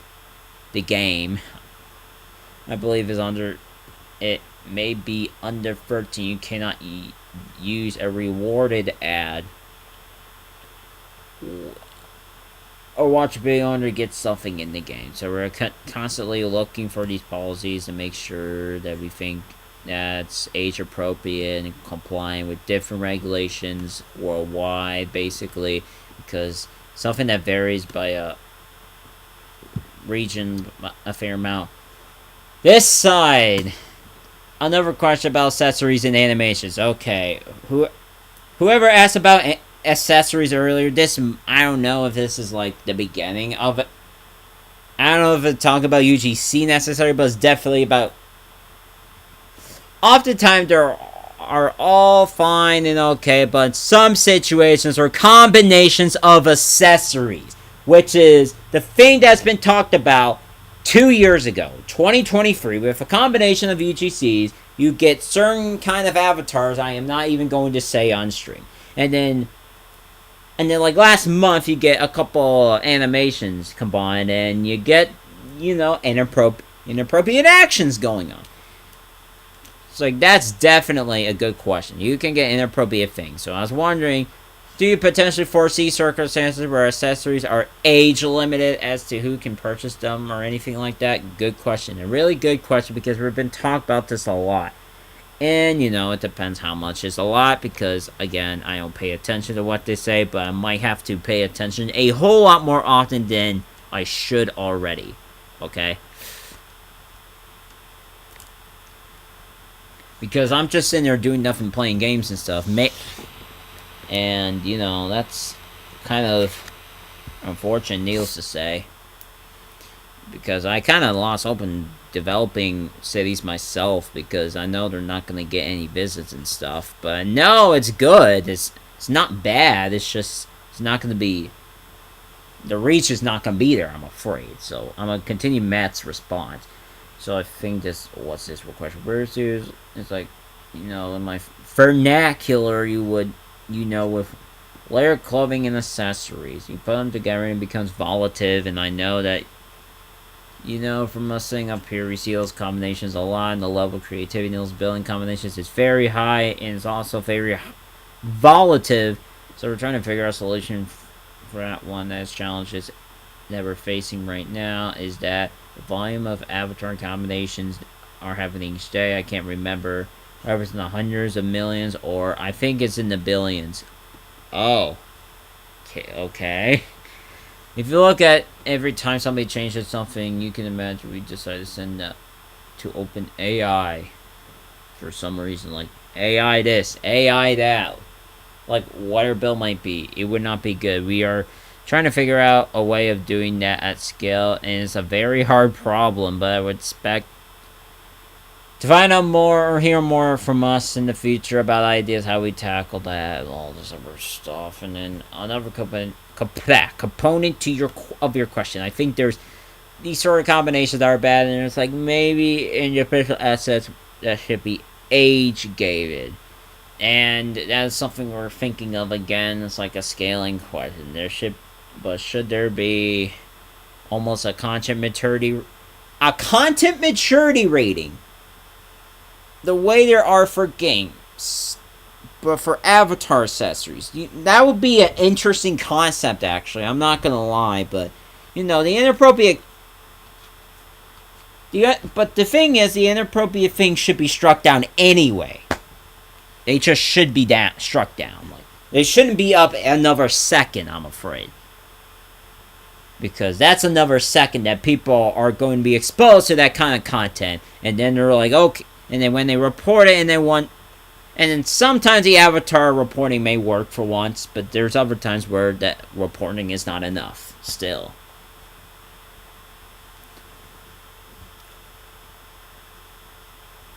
All right. And that's also something we're thinking about of how to do that. Right now, everything has to follow our community standards just as a baseline. So we don't have a differentiation there, but I think there might be a feature where we do differentiate. Thank you. I think we have time for about one more question, which, this is probably... And this looks like it's the last question of this much shorter portion. Back again. I just had a quick question, a little closer. Back again, so back again. So Roblox has talked about using facial recognition for age estimation.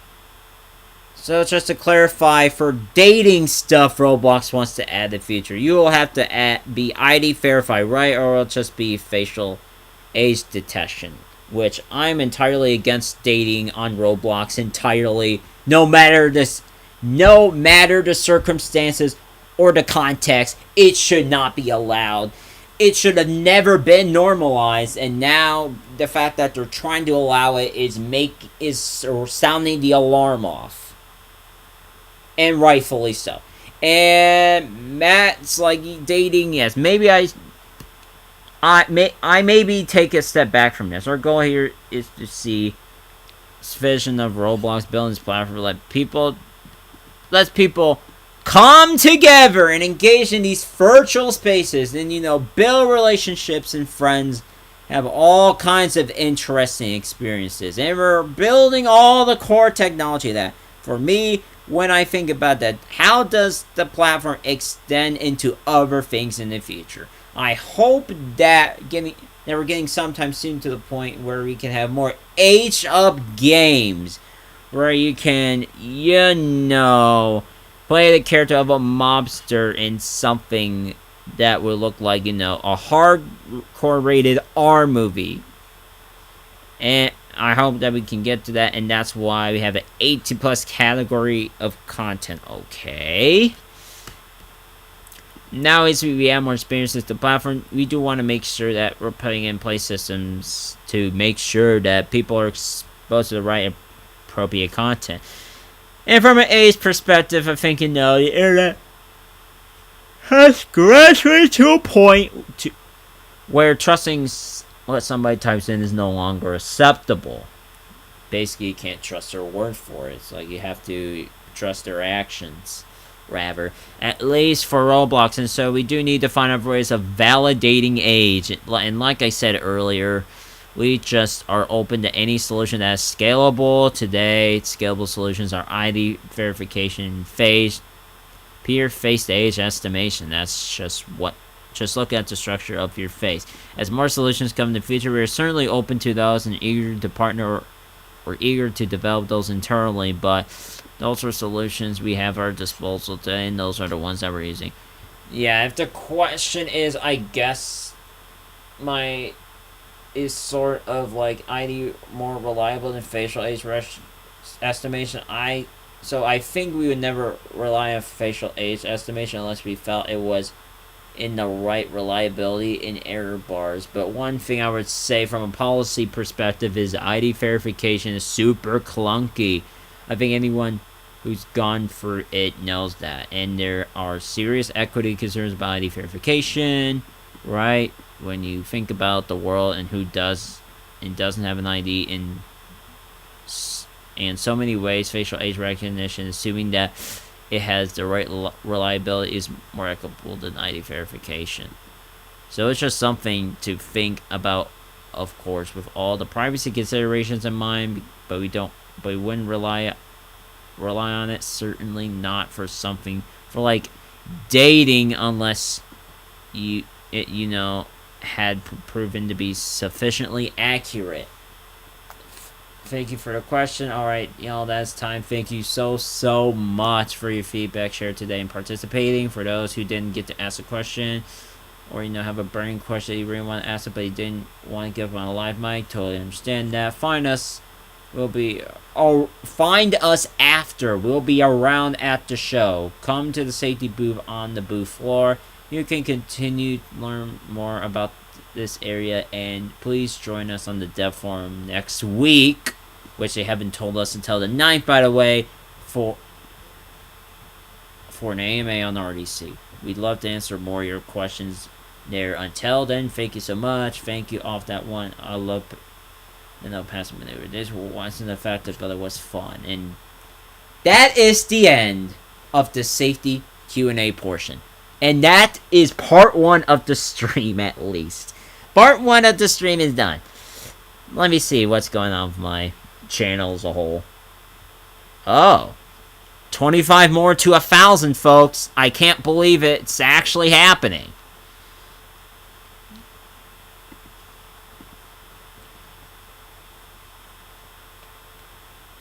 It's like, for those who have just, you know, came in, I'd highly recommend you go back a bit and read off to, like, what's going on with the safety Q&A. So, what do I think? Well, the questions are good, okay? The answers, I don't know about the answers. The answers may not be as good. But the questions were hard-hitting. Absolutely hard-hitting stuff, okay? Like, straight up, they brought up Meep City, the dating thing, and so much more. It is insane how much has been brought up during the safety Q&A thing.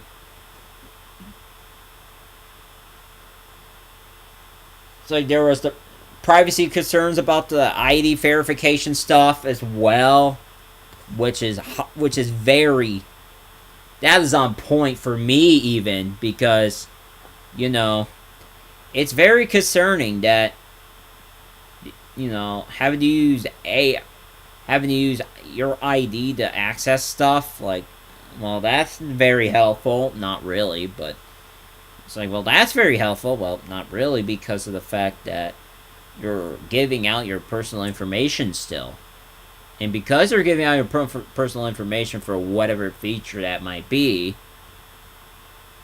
I don't know, it's like, honestly, if I would even allow dating, it would be a completely separate website, like, independent of Roblox. It's like, maybe it gets owned by the same company, maybe, like, it might be bizarre, but that has to be separated, okay? It just has to. And, you know, we're gonna take about a 3-minute break, so I'll be back here about 9:30. So comment what you guys think about the whole safety Q&A thing.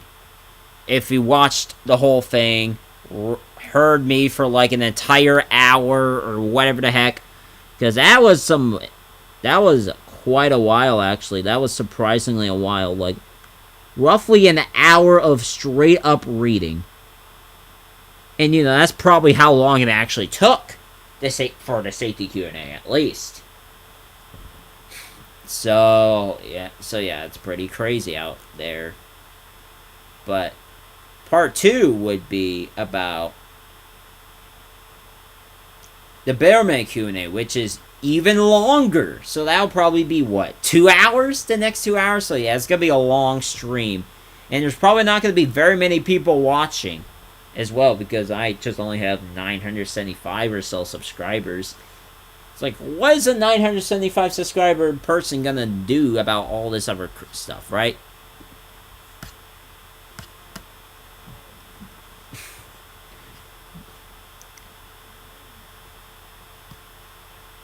And then I'll just go through this and said, oh, this is the, oh, that's for the Builderman Q&A.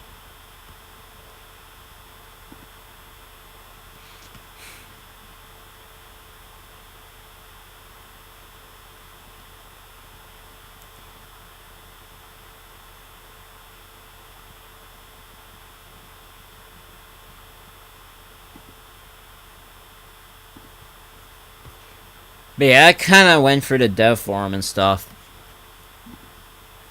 Alright, I said I was going to take a 3-minute break about 2 minutes ago, and I'm still on stream, so I'll be back for a minute, and then We're going to start the Builderman Q&A transcript, which is probably the longest of the two.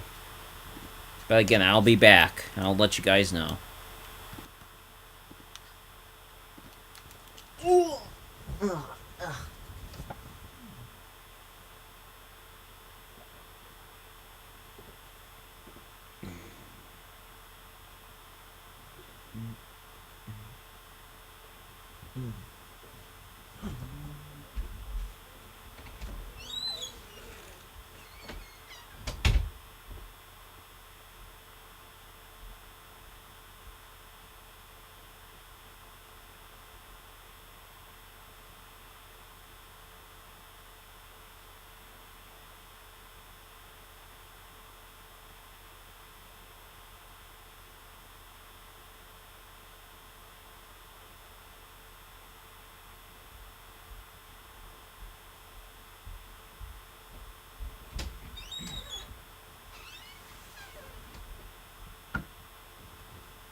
Okay, the mic's off. I can hear it.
Whoa. Holy smokes.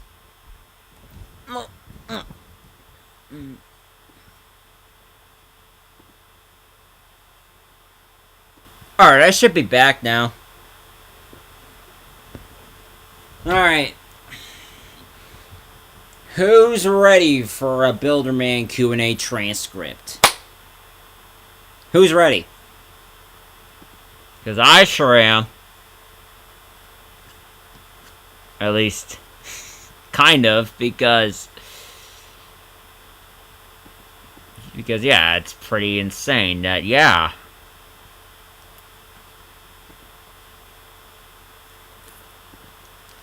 Yes, it's just insane that they actually released it. The transcripts from them is like... And, okay, someone just said... Excuse me. Roblox is pushing generative AI because another company could take Roblox's place. Was this actually my speculation? I still disagree with the direction generally, but I think Roblox for the transparency. But I think Roblox transparency in reasoning. On keeping developers long-term and growing a platform together, that's going to be my point of contention. Generative AI as well as others is a balance. I hear it, but I don't like it. I feel everyone just started dissing myself in Roblox after finishing my current project. I'm never really sure what to do of that though, because I'm passionate and want to see a better Roblox. It's difficult. And you know what? Where's this guy? That entire statement is literally... It's literally me right now. I'm building games on Roblox. Maybe not recognizable games, but I'm definitely... Wait. Okay. Building games. Like, mainly games that you drive around. They're showcase games of users. and stuff.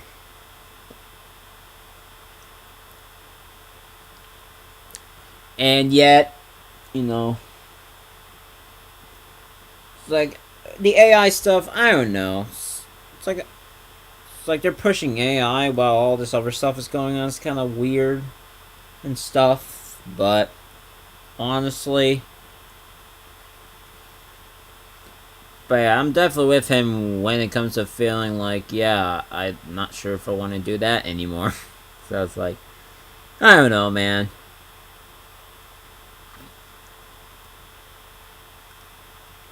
It's just crazy.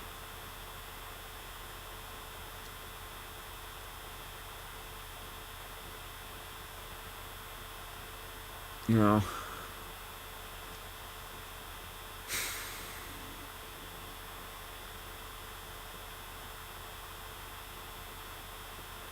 Alright. Type in the chat if we're ready to go on with the Builderman Q&A, because that's like the longest of the two Q&As that I'm gonna talk about on the stream. It's like, share this with everyone you know. So if there's anyone, it's like, I don't know if there's anyone like necessarily live streaming the Q&A, right? The Q&A.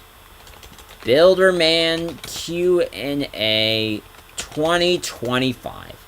If I search that up on YouTube right now, right? I don't know if that's even real. I just don't know. And the crazy thing is, my video is like, well, it's probably because of I don't know if it applies to everyone else, but my video does show up there, so I don't know, I'm just trying to keep the stream together, and I have been kind of holding it together. Okay, there's day 1. Q&A has been released. Yeah, honestly, I personally do not think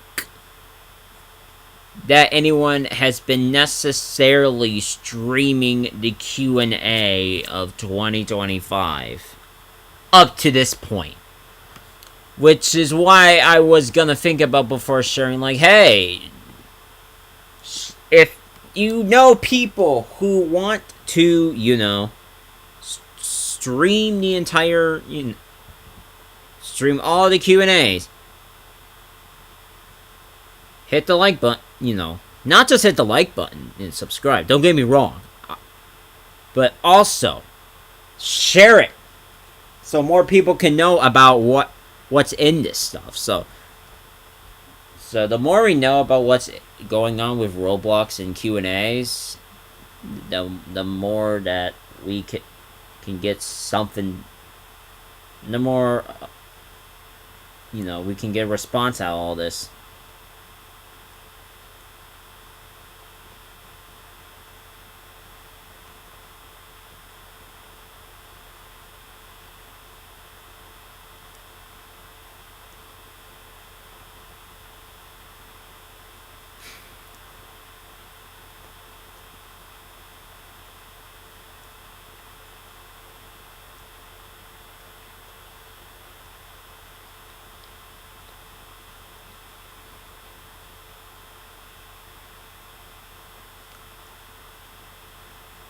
And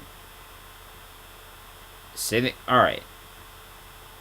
Is everybody ready for me to read the Builderman Q&A? Comment yes or no. Whatever the heck.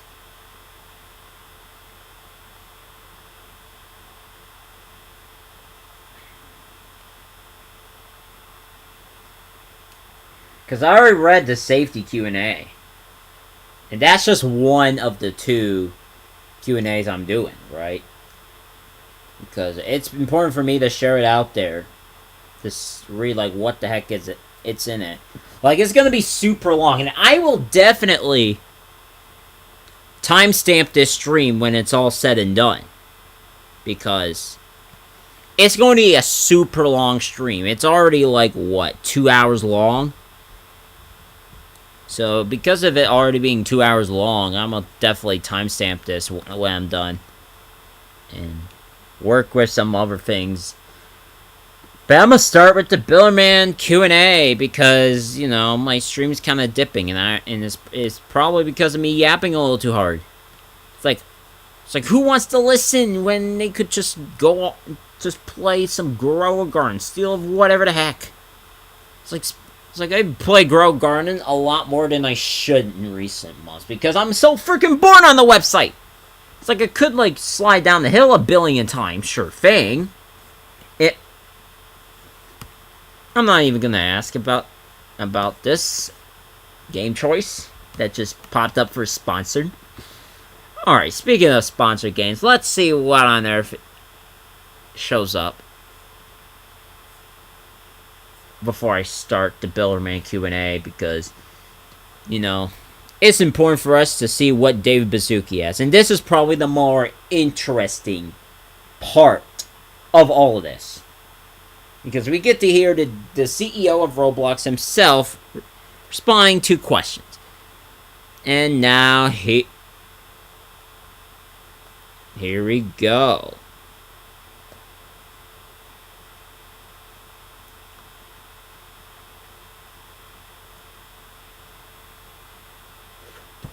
Hello, welcome. We have the privilege of being here with David Baszucki and 2,000 of our closest friends. Today is just for you, for the people in the room, so please, no live streams, no recordings. Before we get to your questions, we're going to start with some questions from our dev forum. You know. Wait. The dev forum? What on earth? There's a dev forum for this? No. Alright. CEO of... Alright.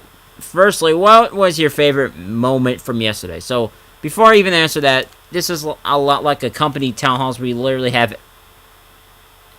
every week at Roblox, and we do the same exact same thing. Open mic once a week. Any questions? So all questions are welcome. Funny, edge, deep, whatever you got. My favorite thing yesterday, I'd say RDC is a little like your children, so it's all a favorite. Two things. One is our new CFO, Naveen, was sitting right in the front row yesterday when we talked about all the work we'd done increasing DevX. The applause, and I locked with him, and we're both just smiling, so that was fun. And then we have so much talent in the company that some of these presentations I had not seen. And so the engine group, I didn't know we were going to announce the emissive map stuff yesterday.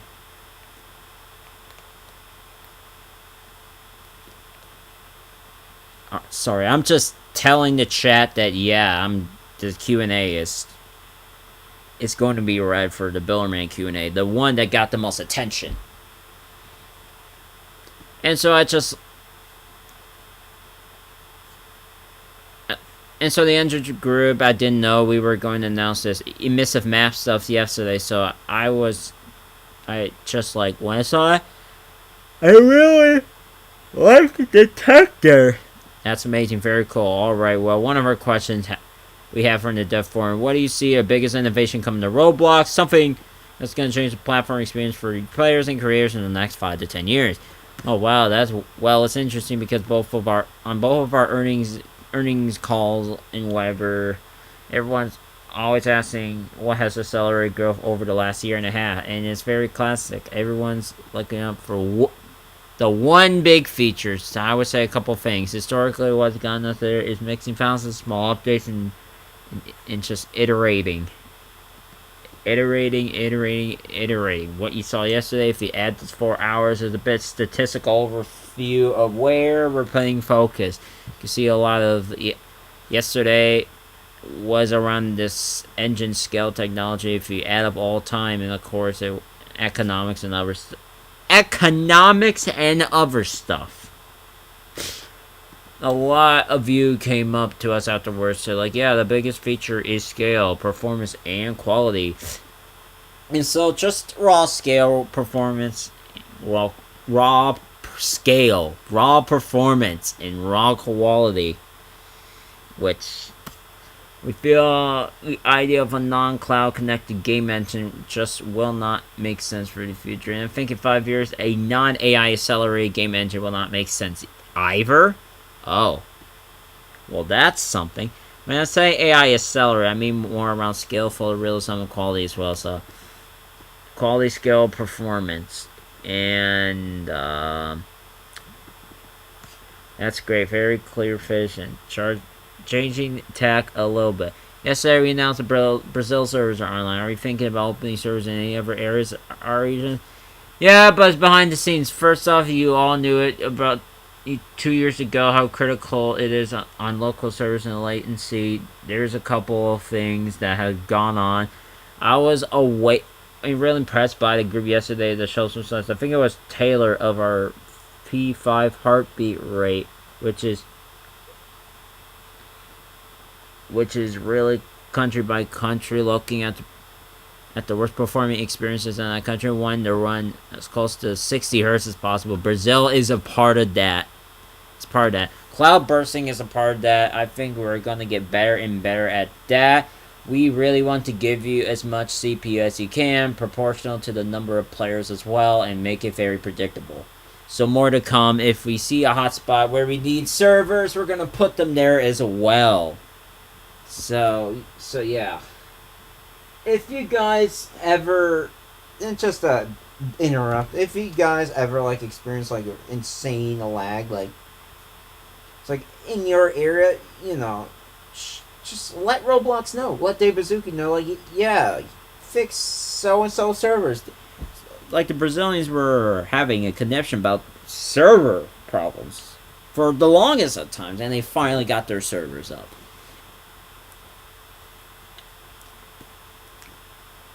Well, but that's great. Alright, then our last question from DevForm. So start thinking about your questions and we'll queue you up to move to the mic.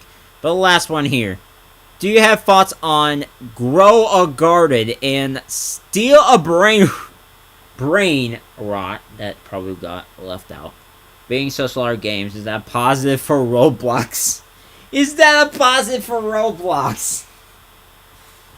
I think it's a positive thing when there's so much to dive into here. First off, let's look at the health of the top 1,000 versus the top 100, top 10. If we see the top 1,000 growing faster than the top 10, that's a relaxing thing that makes us feel good. We also feel that every top performing experience when we do our analysis pulls people in for other games as well. And so we do not feel it's a zero-sum game if we feel it pulls people in. We really like seeing new things emerge. Just think, for example, things happening when you're not logged in that we've seen happen other places.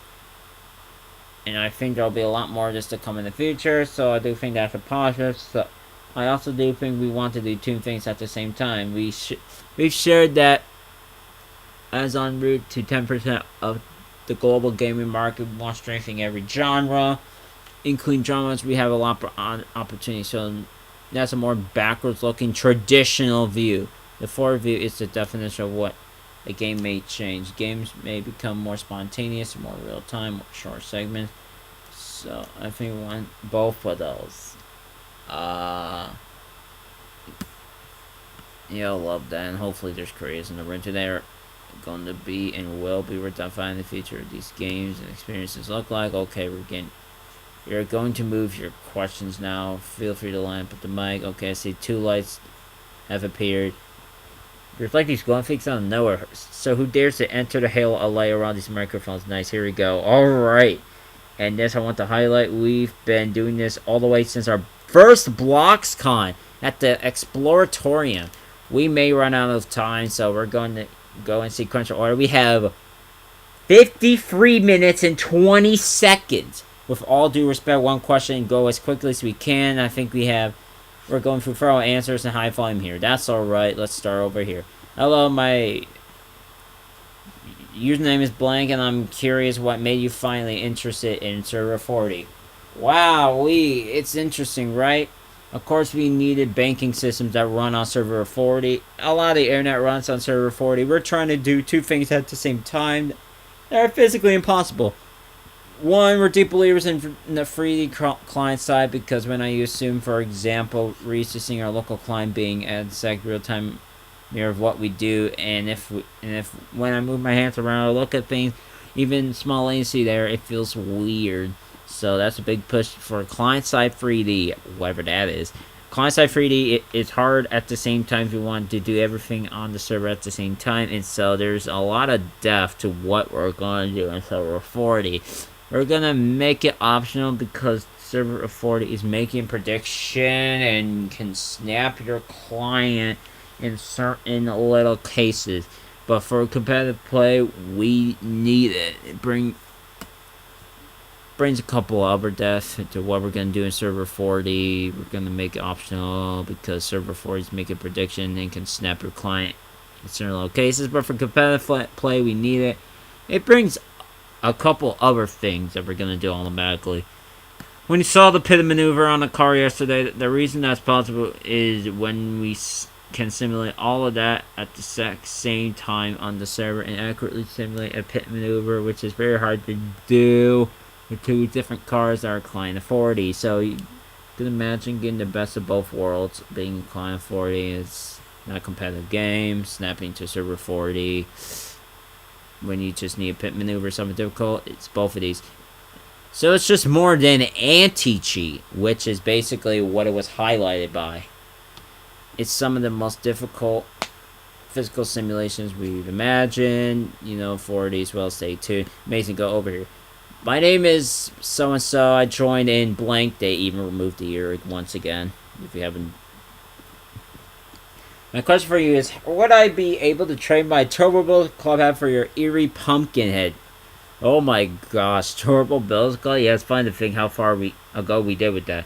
Stay tuned. Just generally trading on more economics API on the forum, and then one-on-one trade. So let's chat after the show. Well, shoot. I wonder what the heck do we have here. Talk about this. Alright, thank you. Over here, please. Hello, I am removed. I'm here to ask whether or not we are going to see fabric simulation native on Roblox. We got makeup, which is like, yay, but I still want fabric. Like, probably for layer clothing. So shout out to our avatar team and physics team. I was in the meeting last week where we said, okay, what's the current fabric on Roblox? Like, well, it's like this weird plastic bag that's very stretchy. And so you might be feeling the vibe. All of our clothing right now is a single type of fabric, and that's kind of the plastic bag and kind of stretchy. So we're going to talk about, and we don't think all clothing on Roblox should be made of something that's a plastic bag and stretchy. Alright, over here. My name is Blank. I've been on Roblox since blank. And my question is, what opportunities do you see for independent music producers on the platform, and how can Roblox better support these creators probably, it says. So more specifically, composers coming from inside of Roblox, not outside. Yeah, it's 3 or 4 layers to what you're saying. A good sign is, we have, a connection with Kodinasha, if I pronounce it correctly, and others to bring people who control our license to open source on our platform. You're going to see a convergence of what we call the IP platform, not just for brands, but for music as well. We do want that IP licensing thing to do with video, to do music, to allow independent people to be open source, or to get a license or all that. So stay tuned. There's a lot of fun stuff to do on music. I did run to Parent, and we just hinted top of the music charts on Roblox, which is unique. We can compile what music is being played the most. I have ran to a parent who said, all my young child listens to is the top charts of Roblox. I thought that was pretty interesting in the field of future, to which so I would say stay tuned. Like, we think Roblox can be a great place for music discovery for budding producers, and also I would like to stay tuned for live music performances as well. So we think there's a live opportunity there. Thank you. my name is blank. I've been on Roblox and so and so. Shout out so and so. Oh, good stuff. My question on child safety. So on YouTube, and this is where things get interesting, right? It's talk about child safety. So on YouTube or Twitch, if creators just bad things outside of the platform, they get punished on those respective platforms. But on Roblox, I don't seem to notice, because so and so, whoever that person's being talked about, I don't know, but is known for doing bad stuff outside of the platform, they're not getting punished. So I'm wondering how we're going to ensure child safety in general. Yeah, I would be, and this is a super thoughtful question. So thanks for bringing it up, and I want to highlight probably every platform we talk to, every legislator we talk to, everyone wants to ensure child safety. Starts to get a little complicated. Of course, there were places where we would want to do it. When we start analyzing everyone's behavior everywhere else in the world relative to what they create on their own platform, and I'll just say it's very complicated. I think we do want to be very thoughtful of not over jumping to conclusions on what people have done elsewhere and generally judge the content itself to the extent we can. But of course, we all want the same thing, so thank you. Hello, I am so-and-so. I've been on the platform for blank years. I was curious with the new safety changes if you could look into a flexible system allowing users below the age of 13 to join a game that would contain first plus material like blood or violence, because I would like to include that in the game, but I don't want to bar an underage fan base. We're talking about this a lot, and I think communication is actually easy relative to what I believe you're thinking about, which is dynamic 3D content in a way, and I think it's very worth thinking about how far we can go in having various people in the 3D experience where they're seeing different things or they're experiencing different things, where we're discussing should be a philosophical thing, where the thing you can trust in Roblox is you're seeing this the same thing as what everyone else is seeing. Or should we be more flexible and say, look, when you're in Roblox, everyone's wearing AR goggles and everyone could be in the same place and seeing a little bit of a different thing.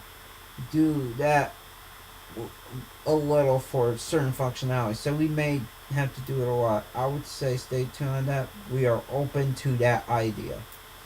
Okay. I've been in Roblox since so I want to ask for a question. So, do you have any plans to improve moderation? Another moderation question, by the way. Because in my house, we have two siblings and we use the same Wi-Fi. If they do something bad, he gets terminated. Will that affect me? I've seen some people get affected for what their brothers did, and I thought it's unfair. I wanted to ask about that. Yeah, do you think it's unfair? So it's just kind of a loaded question, right? Do you intend to improve moderation? Not at all in jest. We're ruthlessly working on this. How far we go in hyper discrimination on the same Wi-Fi, multiple accounts, we are getting better. Our safety group that was up here doing AMA yesterday was watching super closely, well, false positive and false negative on that. I'm sorry, you saw that we did not discriminate between those two players in that same home, but stay tuned. I think we'll get better at it. Thank you. And then another question. I was so-and-so at Gamescom a few weeks ago, and I really liked how it was scaled, how big it was, and everything. I know you guys are kind of scaling back on events in Europe, so I was wondering if you were planning to make more stuff in Europe that you did at Gamescom. I don't have an exact answer to this. I know over the last 3 to 4 years we're doing more stuff. Did Tokyo Game Show others, so I don't have an exact answer.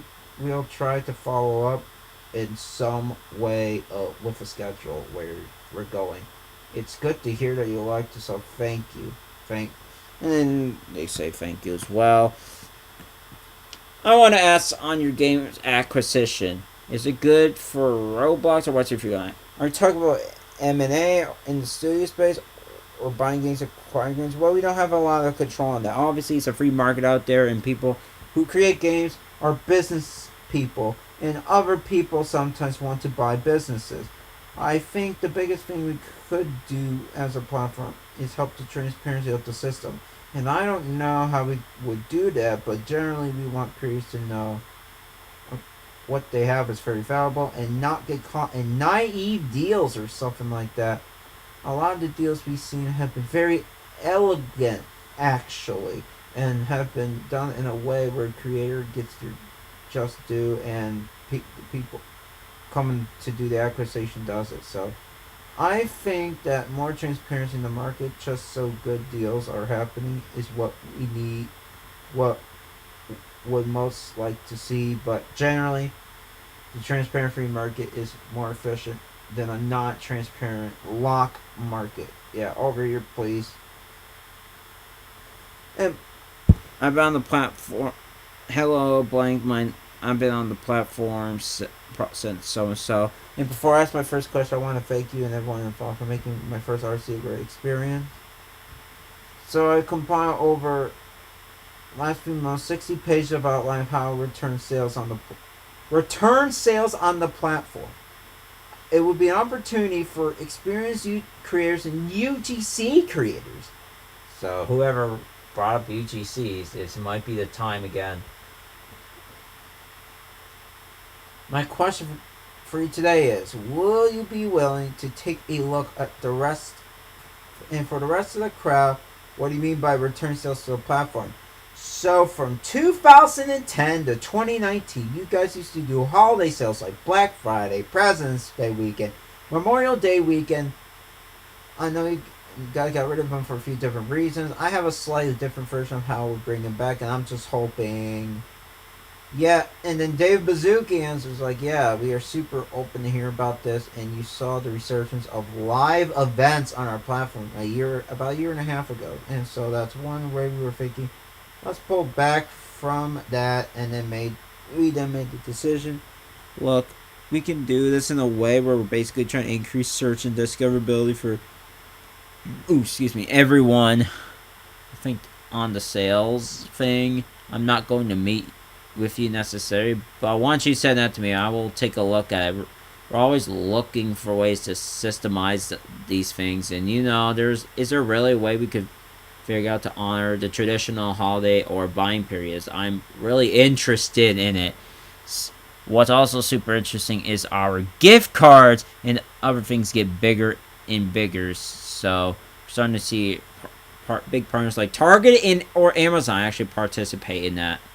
So that's a very interesting answer regarding sales.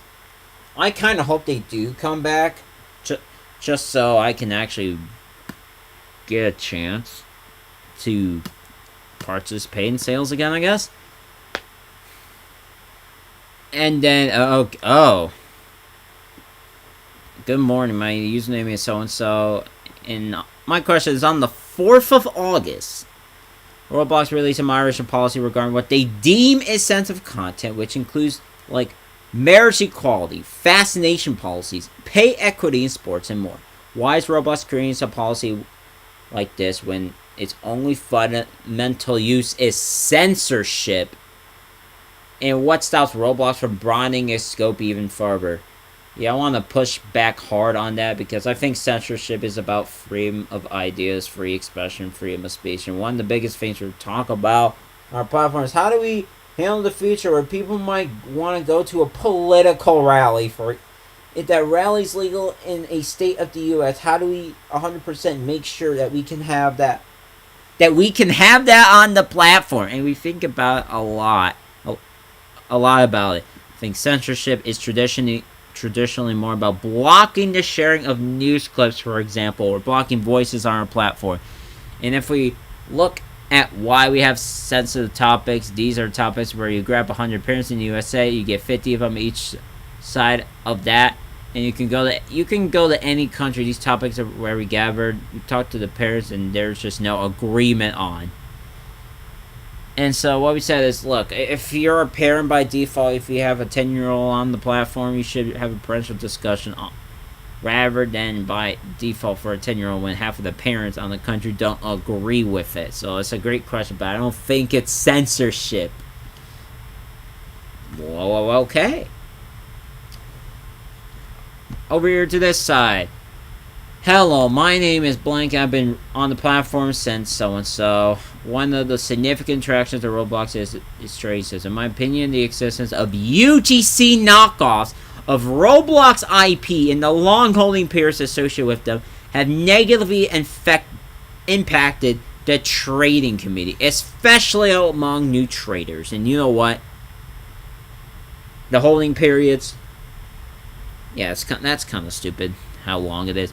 Given the time-consuming nature of generating returns, I would like to inquire about any plans to enhance moderation for UGC items or copies of Roblox's limited items. Additionally, I would like to explore the possibility of further reducing the holding period for Roblox created limited items.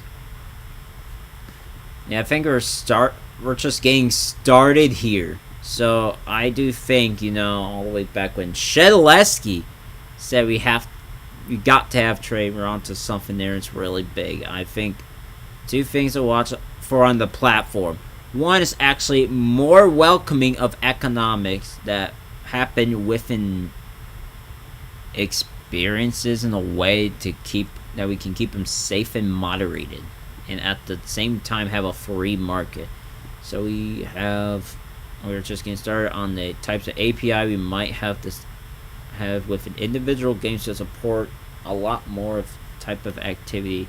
And the second thing David brings up is that as far as validated accounts regarding IP and scanning, part of the whole vision of the IP platform is not only licensing, but it's also proactively scanning and brand protection. And then he brings up dog food, and that we want to eat our own dog food for some reason. Like, I don't know why dog food was brought up, but it's brought up.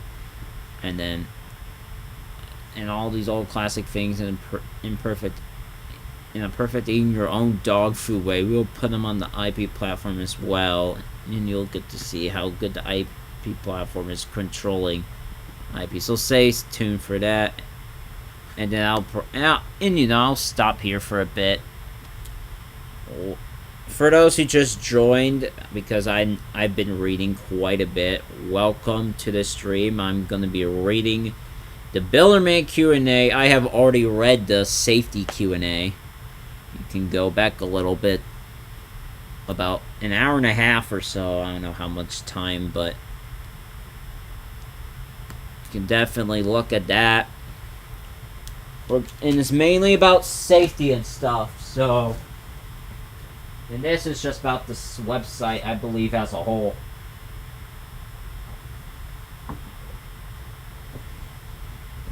Which does include safety.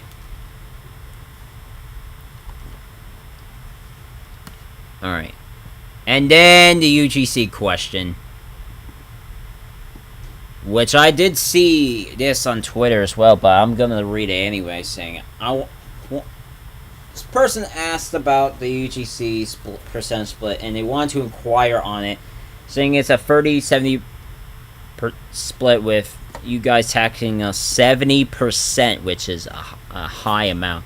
We understand you guys have the option to sell in game or on the marketplace for tripling the price, so we're able to get more percentage, but that makes it highly unlikely for us to sell UGC. So I'm curious if we were ever to receive a higher rate of the percentage of our items. And then David Bazuki responded with like, so I would say, yay, good, higher rate. We get... And then he talks about Wall Street, how we share with Wall Street, and we share externally when we look out to 2030 and beyond. If we get to 10% or more of the gaming space, and one of the biggest drivers to get there is really how much money flows from Roblox directly back to creators, and it's not in our best interest to be radically profitable, because we're slowing down growth by not flowing that through creators. So it's not also not in our best interest to have way too many employees or be inefficient in how to run infrastructure. So they're really focusing on that as well, and in fact we run our infrastructure through all around the world under a penny an hour, no matter where you are. And then it lists the countries like India, Brazil, Indonesia, and then what makes it that amazing that even in countries like India right now, we're getting comfortable going to 100 million daily active users if we could. It's like going to be great there. We're not going to overpay on infrastructure. So what you saw yesterday, I think DevX is going to be bigger than just a tweak of it. It's going to be a long-term commitment to be as efficient as we can and be more efficient. And the more efficient we are, the more money flows for the platform. Now, obviously, everything's on the table. No immediate actions, but everything on the table. It's like, I don't know if it's like a direct answer. I don't think there was like necessarily a direct answer regarding UGC per se. Honest. It's like I don't see anything. It's like he just goes on about how he's gonna doesn't want to grow too much and not have have too many employees or not enough or whatever the heck. It's like, okay, what an answer. And then someone did bring up about the STEM teacher question. And we just found out who asked the STEM teacher question. He revealed it himself, by the way. I'll ask the question from Xenosynthesis. By the way, that's his name because he linked it himself. It's redacted, but he confirmed that it was him. My name is, it's redacted, but it's Xenosynthesis. I have been a developer on Roblox probably since 2008. And now I'm a middle school STEM teacher. I have a question for you from our principal. We are interested in making Roblox a part of our school curriculum, which the only thing stopping us is all of our students are issued Chromebooks. Will Studio ever be available on Chrome OS and other Linux-based devices? I don't even think I pronounced that correctly.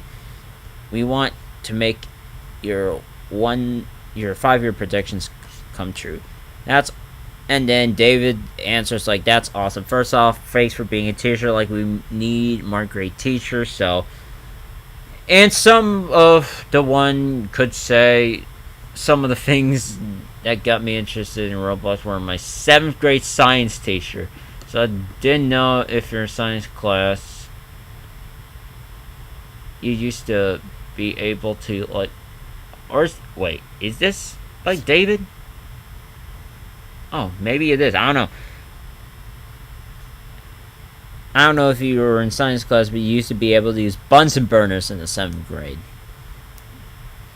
But no, we do Tinkercad 3D printing. Okay, yeah, so we're able to make glass and melt it and all this stuff in 7th grade. It's really fun. So I would say 2 things.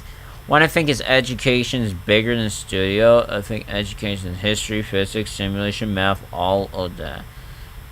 And we are starting to lean more into educational discovery. So if you go to the More tab right now, we're prototyping our educational discovery place, which it does. And not to interrupt from what I'm saying for a minute, but if you go to the mobile device, there's the learn feature, which I just keep overlooking because who's gonna learn for Roblox?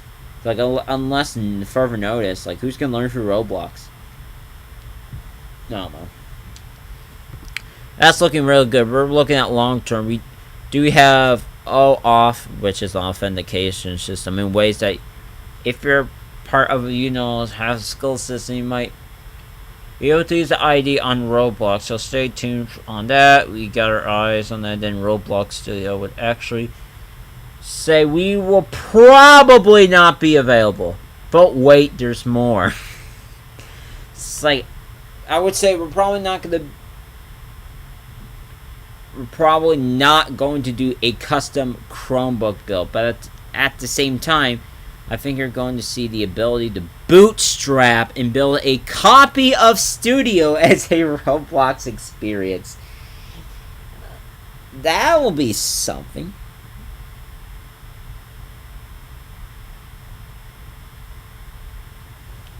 And I think we've seen early shots of that. It's a super good test of our APIs and our platform. And just as Moments is not a custom build, Moments is what I was playing it this morning. It worked faster than I thought it would. It's really a Roblox experience. Stay tuned. The ability to possibly build Roblox Studio as a game. Now wait a minute. Before I continue with the whole Q&A thing with Builderman, Moments, the Roblox TikTok, that's kind of has some safety related issues there and stuff. If you haven't really gone to Twitter or any other platform for that matter, like, it's kind of wild. It's like, not only this,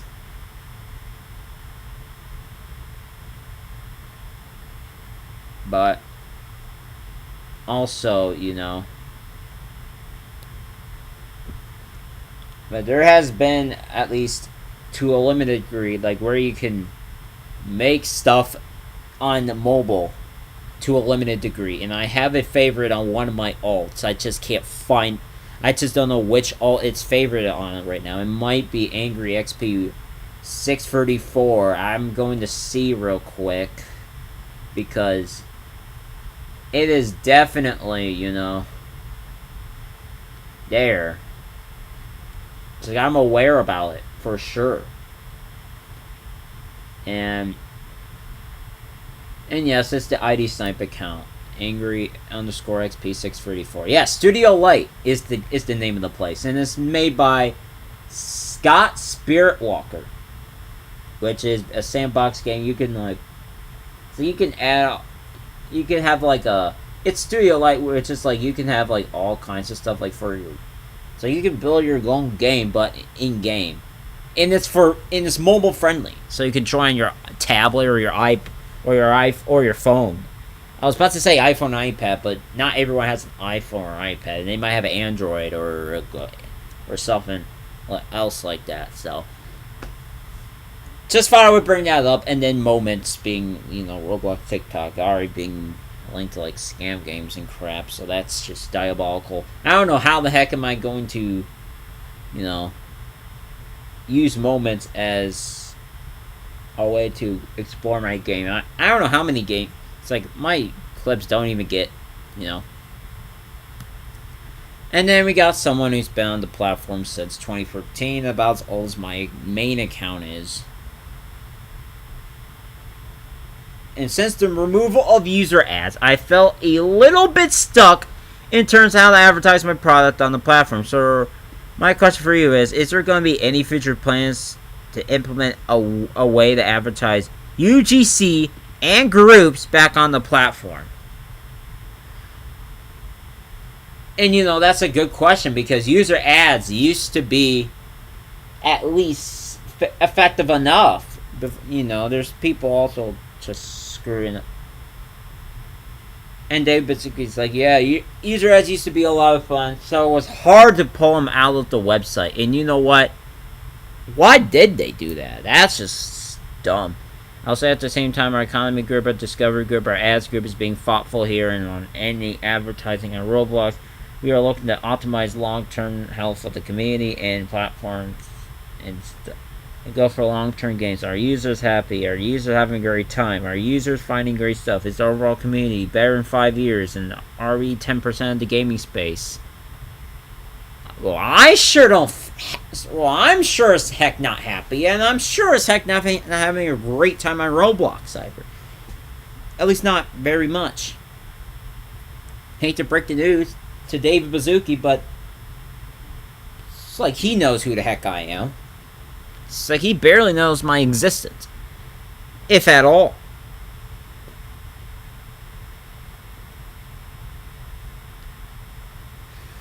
But yeah, anyways. So So we're just being as careful as we can, both on discovery and advertising, not to reward short-term monetization. Just really and try to share what those signals are on the advertising. Same thing. We're just trying to reward long-term creator health. Trying to literally reward signals that give creators the predictability to make them want to stay on the platform and be successful side by side. How well would those ads in discovery do for the users? What this means, though, is an example. If UGC items on the homepage make users happy and creators happy, our algorithms are going to start doing that kind of stuff. So if you can build an algorithm based on how a community is happy, that sounds promising. And it's only promising if it's followed by action, honestly. Thank you so much for the question. Alright, come over here. Hey, I'm so-and-so. I've been on the development on the platform blank and blank. Do you see a feature where testing creators can get deeper into GPU or shader level functionality? And David just straight up say no. It's like, he's just said, yeah, no. Good luck with that. It's like, and I'll share why. We've done some pretty radical things. I was talking to investors. Yes, investors. There we go, investors yesterday, and about should the economy be different from a 13-year-old experimenting their first game on series that's making $30 million, and we said, so far we just been 100% linear, 100% no accelerator, and try to treat everyone the same. Well, look, my games haven't even got. It's like I've advertised my games for the sponsor thing quite a few times, and my clothing group quite a few times as well. My clothing group got to like almost 300 members before it stalled completely, and then my games got, I don't know, a couple visits a week, which is not terrible, and that's before the new ad system came out. It's like I did have planned to ramp up the advertising, but then they just had to remove it. So I was like, okay, well that's dumb. And whatever. So, okay.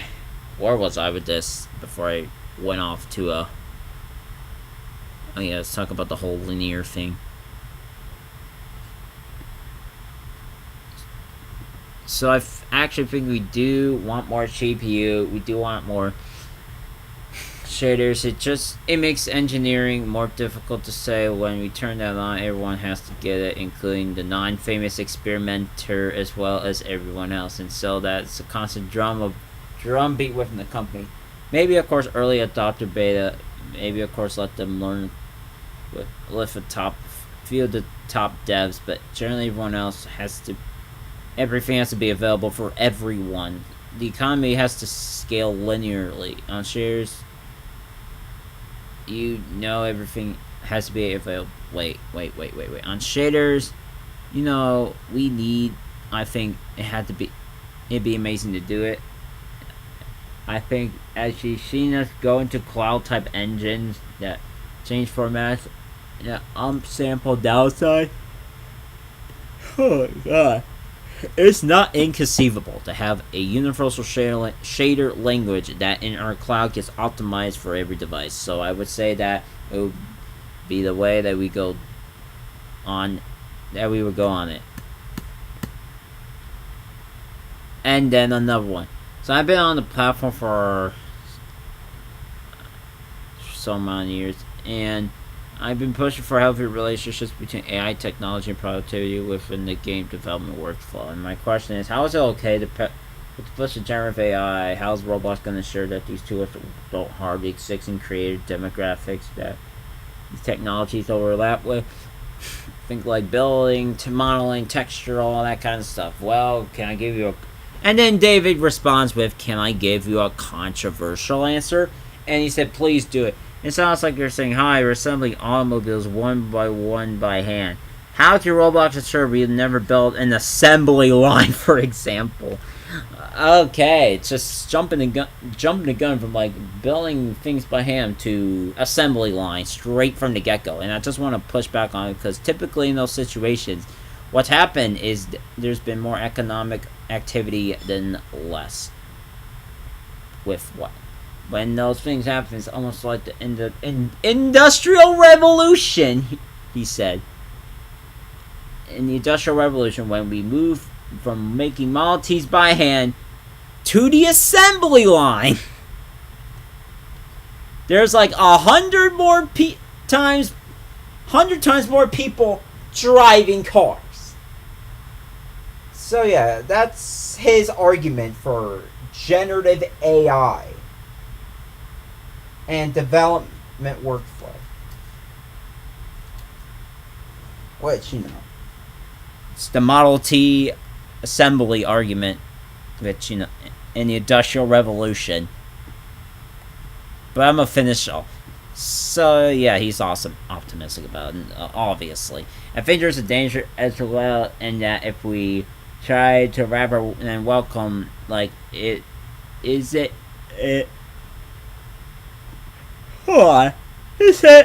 twice? Is it possible we're going to get 8 times bigger at Roblox? All of our creators are going to get 8 times bigger with us, and instead say, look, we got to be really, like, don't add any more generative AI. Be really, really careful. We might get trounced by some other platform that fully welcomes AI. So I think we have to go all in. What's the best way as quickly as possible to have an amazing experience for all users on the platform and take a possible and to have amazing take what take a possible to have amazing experiences for users on the platform. Take a bit of a risk that if we get 8 times bigger, the community will be 8 times bigger as well. And then you're gonna probably have to focus on the top 10,000 as well, just to butt in. We want to share more than less. Okay. And then hey, and then would you be interested in a handheld gaming device exclusively for Roblox, potentially priced under $150? That is wild. That's actually wild. That's like the first time I've ever heard of something outside of, like, maybe Roblox, and that's like an accessory item on the Roblox thing. But anyways, and David Bazooka's like, oh my gosh, really interesting. I would say that the way we would think about it is we would probably not take the hardware risk ourselves because we're building Roblox. We want it to be on every device, but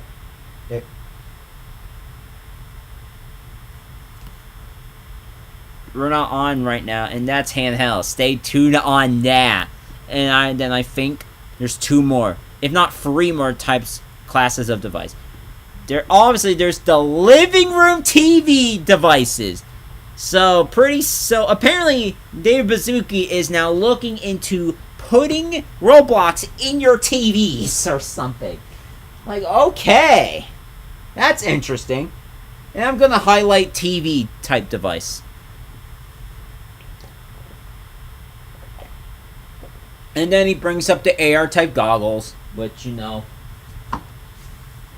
isn't that kind of like VR, or is that? And that might be something. That might be something different than VR necessarily. There's an emerging AR VR type goggle market worth looking at, and then maybe way off in the future, there's the Black Mirror. And he brings up the Black Mirror. Oh boy, the AR VR thing, where you put like a little thing on your neck type market, but that's probably a ways out, like a while.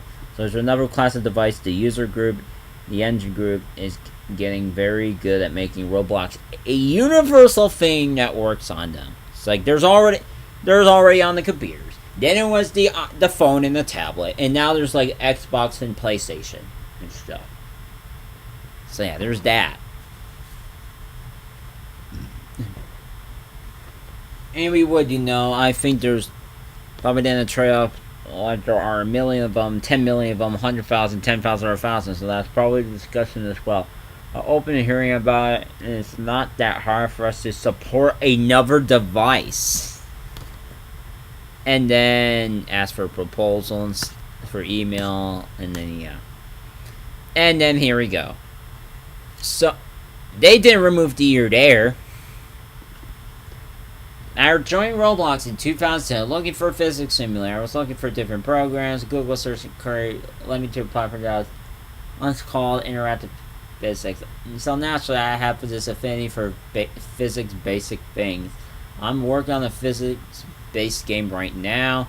I've been on other game engines, like particularly BeamNG, that have all these different crazy crash physics. I'm wondering because I know that to calculate these things, or it could be really intensive with like the finite element analysis and whatnot. But I'm wondering if Roblox could leverage things like feed for neural networks to sort of calculate sort of nodal displacements on things like edible mesh to sort of get like crash physics. So let's say a car crashes to a bus, it deforms to a soft bar, something like that. And then the Bazooki responds. So BMG, I don't know if it's affiliated with rings or rods and all that stuff, but this is super cool stuff. And it's much more computer intensive physics simulation. It's a really spring model, a super high frequency that allows you in this, it allows you to get into what you're talking about and all that stuff. Deformable metal, frames breaking, all those cool videos I get on short form video about simulated car wrecks, simulated car crashes. That is something. Going at 200 miles an hour, it's way more compute intensive, but I would not rule it out. Like we talk all about time about the flexible body and then ultimately deformable body physics, and then you're putting on top of it what's the most efficient computational way to do it. Do you know that method, or you start using AI to kind of fake it, and I think they're both kind of side by side. What is the best way going to be and the most computable intensive way to do it? I think we are thinking about is more we get into a certain amount of CPU for free that you can do more and more with, and more we currently paralyze our own physics, so you can get good frame rates if you hopefully don't pay too much more, and you get really complex things that as that architecture goes into place. You could also imagine all this being par for the course as well. Like I'm watching it, and then he says we all want that. And then said one more thing, like Roblox, I don't think it needs to be super accurate. It just needs to be really compelling. I think the video game market is fun because we used to work in mechanical engineering software where you can't cheat on that for games experience. We all seen with AI, but a lot of times they're kind of fuzzy in the physics, but it's good enough for human perception. And then we got another question saying, if there are more plans to improve mesh parts to support stuff like shape keys, which could be used for UGC avatars to replace the bones when you set up the facial animation, you could review shape keys, which are sometimes more easy than to use bones. Yeah, I know we looked at different things for faces. There's nothing right on the road map right now.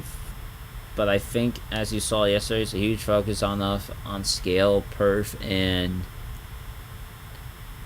in the animation system, we're trying to do the exact same time and have complete interchangeability, and the retargeting system. We're doing the IK system.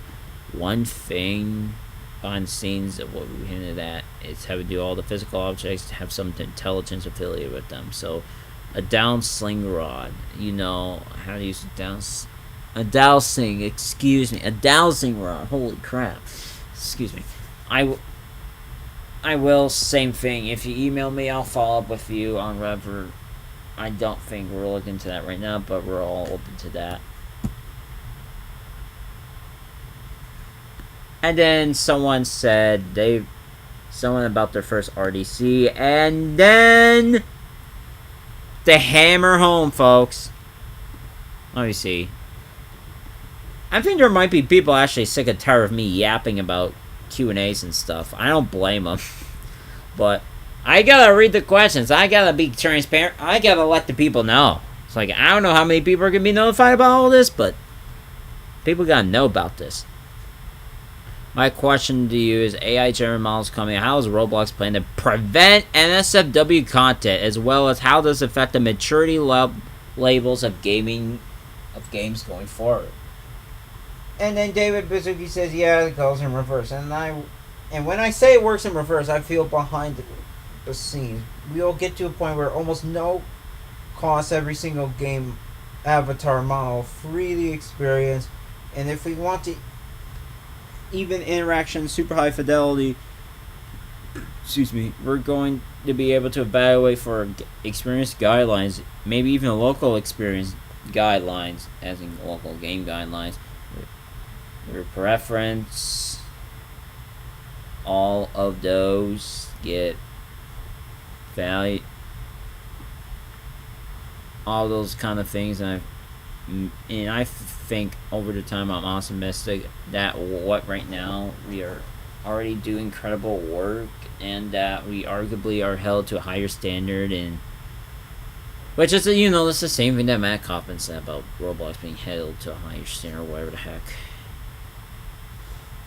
And we will become more more almost a solved problem. So I think we believe AI is going to get more powerful, but at the same time, we're going to get really good at understanding copyright, trademark, what's legal to create, what's not legal to create, what's age appropriate, all those things automatically.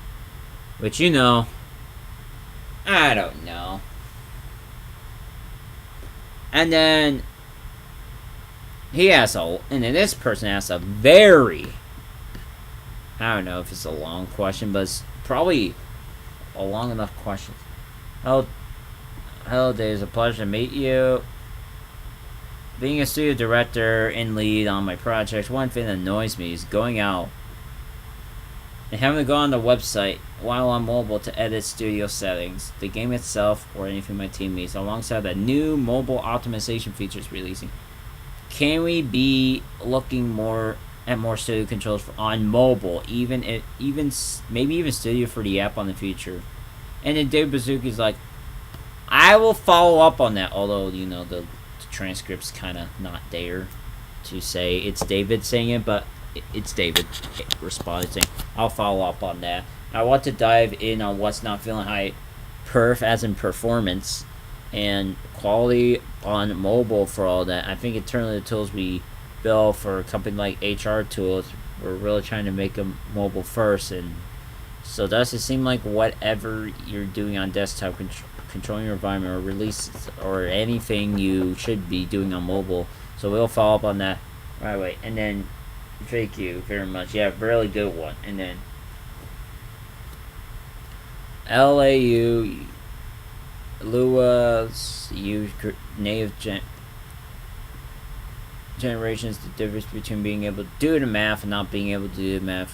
When will it finally use that multi-billion-dollar corporation cloud to break through Apple's stubbornness and not allowing native code generation, or at the very least, enabling on platforms that support it? Okay, I think you're asking what you're asking about, and tell me wrong. We could dynamically compile your Lua scripts and push them into a client and run them natively there, or is it an unrelated question? Okay.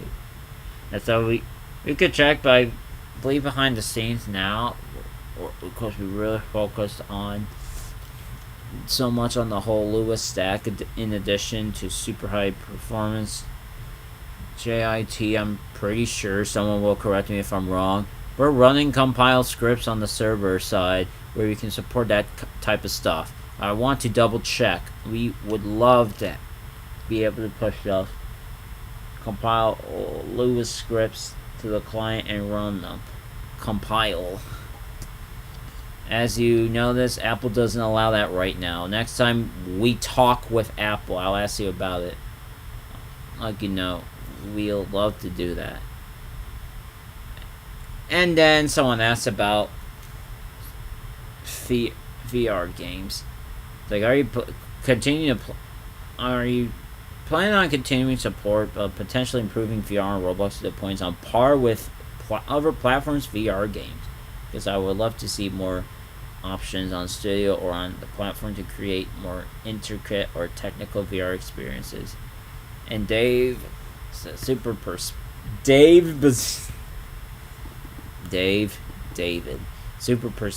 perceptive. It's a really interesting balance because when we look at where Roblox is being used today, at least phone, tablet, desktop, computer, console.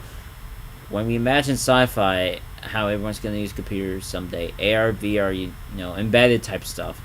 And so we've been balancing VR support with arguably still a relatively small market and growing. There's still a certain system-wide hygiene and going 100% support for that. And I would say, as you start to see us roll out more UX stuff and more in-game stuff, you'll see more 100% VR support from that, because we don't want to get caught in the chat where support VR and over time nothing happens. Never really works very well in VR. So I would say even if the numbers aren't as big as the others, you'll see VR support on UX and 3D control. The other thing I think is really interesting for all of us is that VR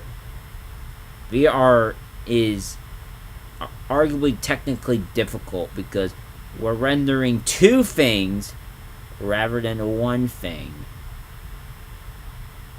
Because I don't know, probably the different screens for the eyes. I don't know. So a lot of the optimization work we've done on the VR headsets has helped every Android device in the Roblox ecosystem. The users don't know it, but they're getting the benefit. So I think both technical BF and system stuff will continue to lean on that. And as you can tell by the little scroll thing, if you can even see it, I don't know if you can see it. Let me see.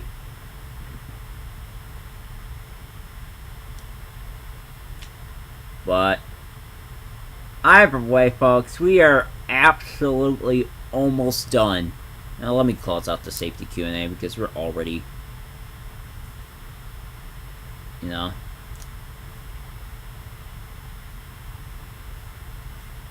But yeah, I'm gonna take a break real quick, but we are basically almost done. We got like another few pages of the Builderman Q&A before we're gonna wrap our stream up, I guess. I don't know.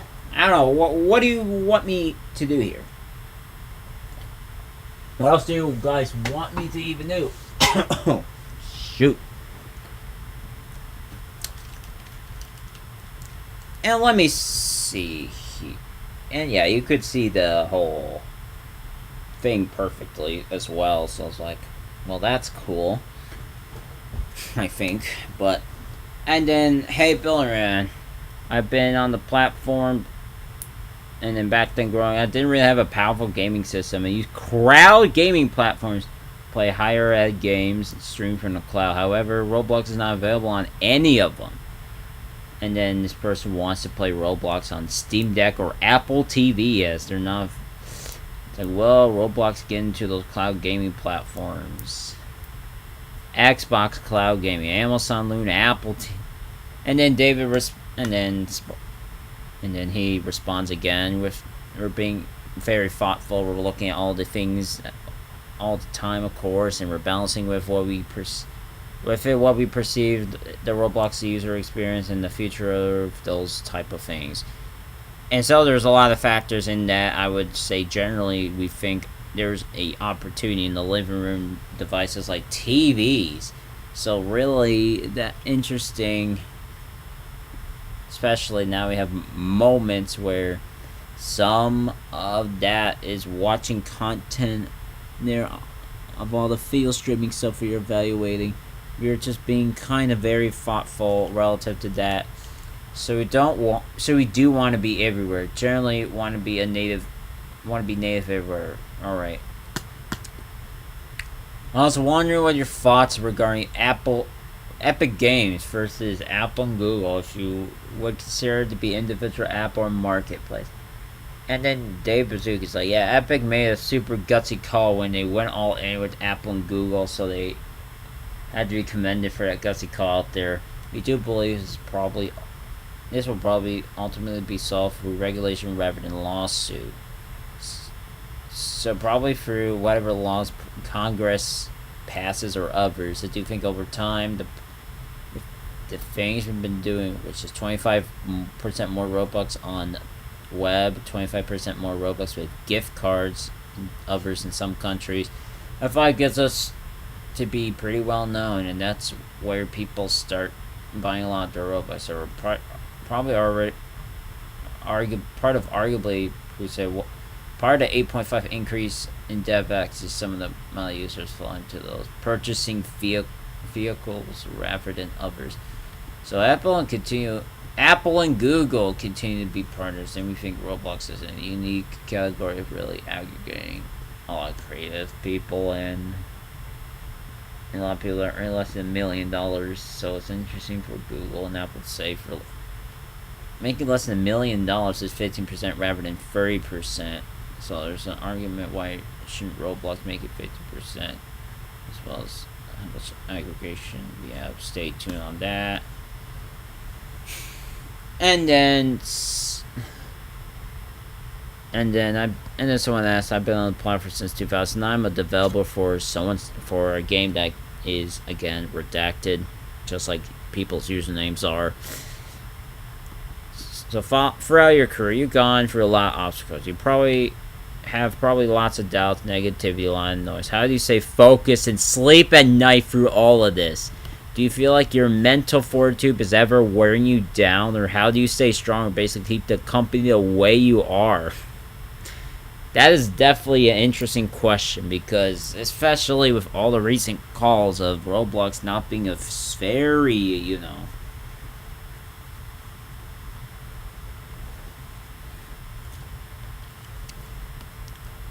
And then, thank you so great. Thank you for going edgy out of the box. I would say, for all of you, I've gone through times for weeks in a row. I said to myself, "This is probably the hardest thing I've done in my life. This is just absolutely impossible. I don't know how I'm gonna do it. This is the hardest thing I've ever done." So he definitely felt that kind of thing going on. Over time, I've gotten to two things. One is being a CEO. So think of it as more of a physical sport than a mental sport. It's almost more like wrestling or boxing or football, and then you start thinking, okay, what's my core health, like fitness, sleep, exercise, diet, all of that stuff. And I think the second thing he learned over time is like your brain is a computer. Well, can you pop outside the computer and analyze it? And analyze, is the computer functioning in an optimal manner or not? It's like can you do diagnostics on your own computer?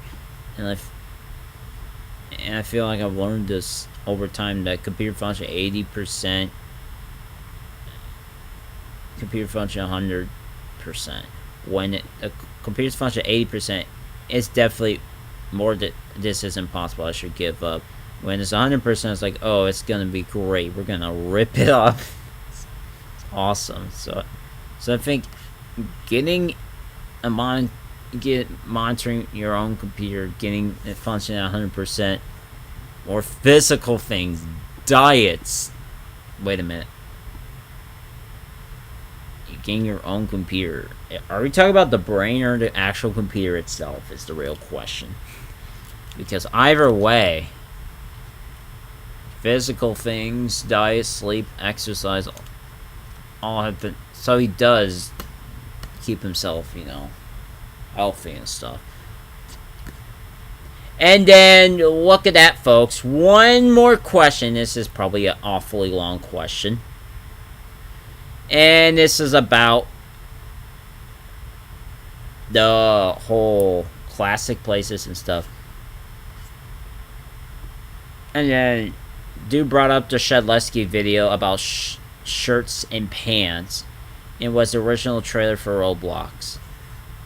And he went to a couple different places. One of them was a bill he made in community construction. 15 layers. I'm part of that group. Found it. We found it to preserve legacy Roblox content. Thank you. We made a place called So. The first one to 100,000 assets on Roblox. Oh my goodness. But yeah, this is the last question, by the way. So we're almost done. And it's almost 11 o'clock for me, by the way. Let me finish asking this question. It's a long question. In the places sensor. Checks which ones are places, adds them to a place, teleports people joining game. And here we found this. It's on my phone. Mr. Shedlesky saved one of the places that he went into the trailer to this place. It's a community construction save. It's got the bill from the trailer, and when we found this, it had 100 visits, maybe a couple more, and it was like no one had found out about this. I told so and so because he was in the screenshot. All the players are like saved walking around. Point being, we find stuff like this all the time in my group. I understand a lot of legacy games are going to be soon unplayable, specifically games that are basically under 1,000 visits, because I understand once over 1,000 will be looked at. I have a list of hundreds.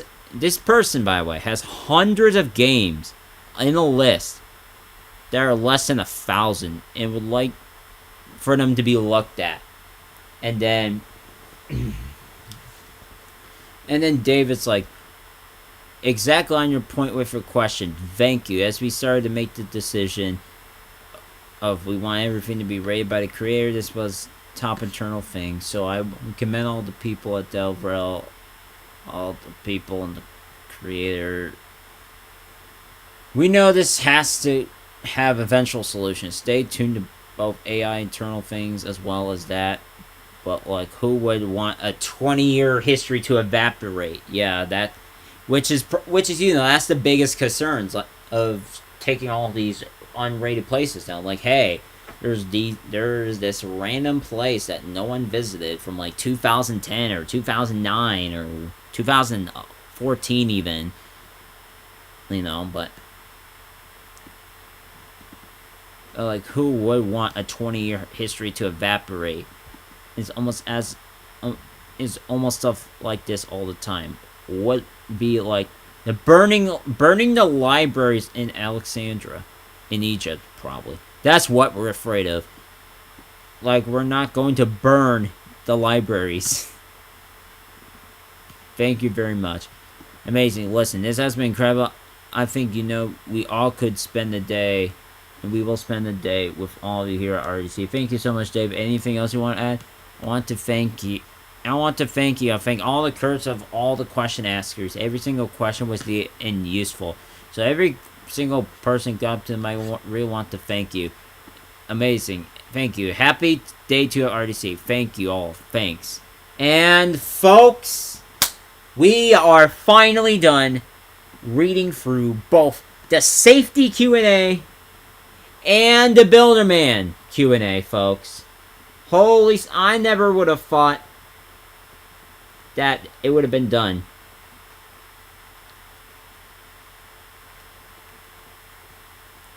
Honestly, I have no words, okay? I genuinely have no words at all with how long that was. That stream, I started at like 7, I started streaming at 7:30, just about. And it's mainly... And then I kind of basically started reading 3 hours ago. So yeah, I'm done after like almost 3 hours of reading both the safety Q&A and the Builderman Q&A, which is quite a daunting task. And holy smokes, for those who stuck around, I don't think anyone stuck around to hear 3 hours of me yapping about the responses of Roblox staff and stuff, but this will be archived for future reference, by the way. Especially the entirety of the Q&A. I might have, you know, I don't know if I, like, misread anything, but if I did, then I apologize. Because I feel like, you know, it's like, it took 3 hours to read through all the freaking transcript. Both of them. It's like, holy smokes, dude. And, you know, I can't even... And, you know, I can't even tell, like, okay, how many freaking pages there are. Wait a minute, that's possible somehow? Hold on. Let me see if I can actually somehow read how many pages this thing has. I doubt I could. 18 pages of... Yeah, that's crazy. Yeah, it turns out there's 18 pages in the Builderman RDC, folks. I'm not even joking. I mean, holy crap.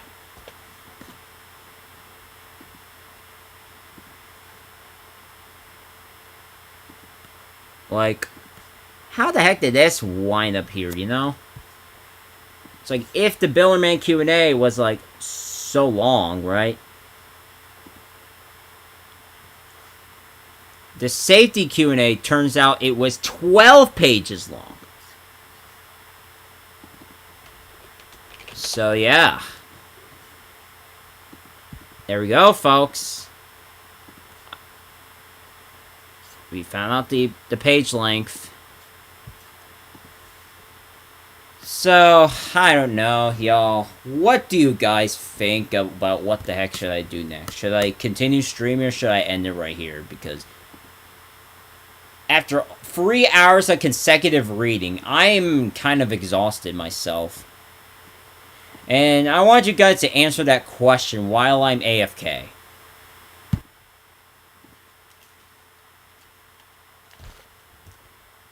Oh, crap. Oh. Ah.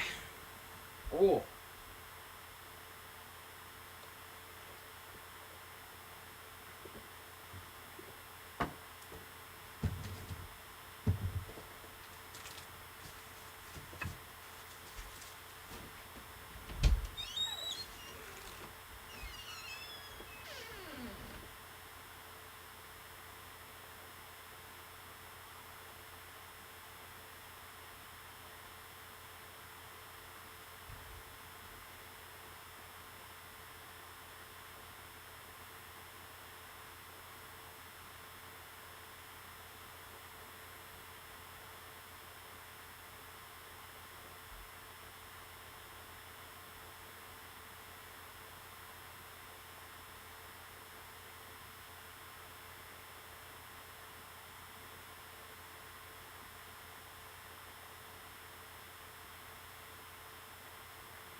Alright, I'm back. Have I gotten an answer of what to do yet? No. Yeah, I don't know either. I mean, like, honestly?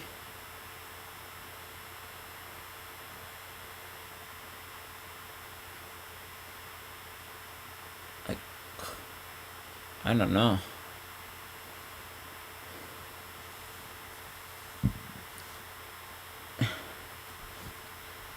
Yeah, but yeah, my views are just shot, honestly. It's like, what should I even do? Like, I already finished. What this whole? It's like I probably ain't gonna end it like a couple minutes. Like, I don't know, man.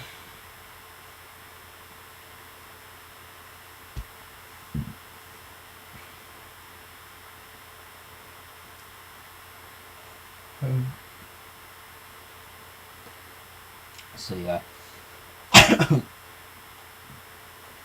Comment what you. It's like, should I end the stream or should I continue? Because I've done like. It's like I've done. Okay. I'm gonna have to ask.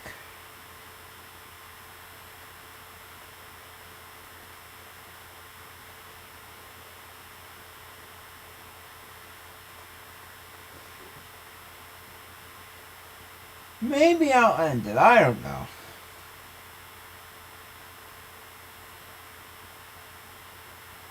It's like I honestly don't know because it's like I want. It's like I don't know if I want to stream, but I also got what I wanted out the way with reading every single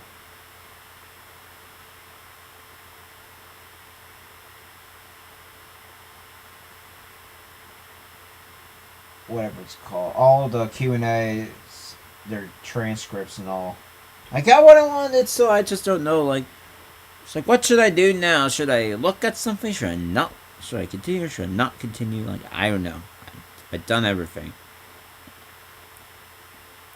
What you guys? Oh, what about 9.5 billion users? Has it already hit that amount?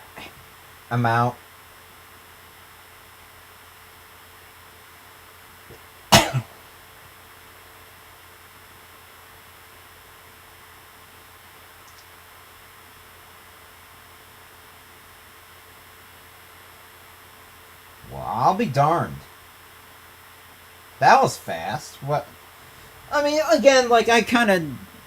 It's like, not to be rude, but I feel like I kind of personally don't give a darn about so-called ID sniping anymore because, you know, Roblox has ultimately ruined that for me, so, like, why would I care about something they ruined? No. It's like, I might end the stream here, but I can't be positive if I'm gonna end it now or not. Like, if I'm gonna end it now, then, you know... It's like, if I should continue streaming tonight, like, should I continue with this stream or should I continue with another? Because, it's like, I'm just getting a little too bored at this point. To the point that, personally, it's like, I would just play whatever game, but... You know what? I'm gonna end the stream. At least end this one. I don't know if I'm going to make another one or not, but if you guys enjoy me reading transcripts of entire... of both the Builderman Q&A and the Safety Q&A at Roblox, if you enjoy that, hit the like button, subscribe, turn on your notifications. I don't know, like, honestly, I don't know what I have coming up, honestly. It's like, let me see, what else have I not toured yet? That's, like, pretty much close to done. Like, I don't know, dude. It's like, all I do know is the fact that I personally... It's like, I don't know if there's, like, any questions about schlep necessary, but there's questions about safety, nevertheless. So, among other things. So that's, you know, that's a fairly good thing, needless to say.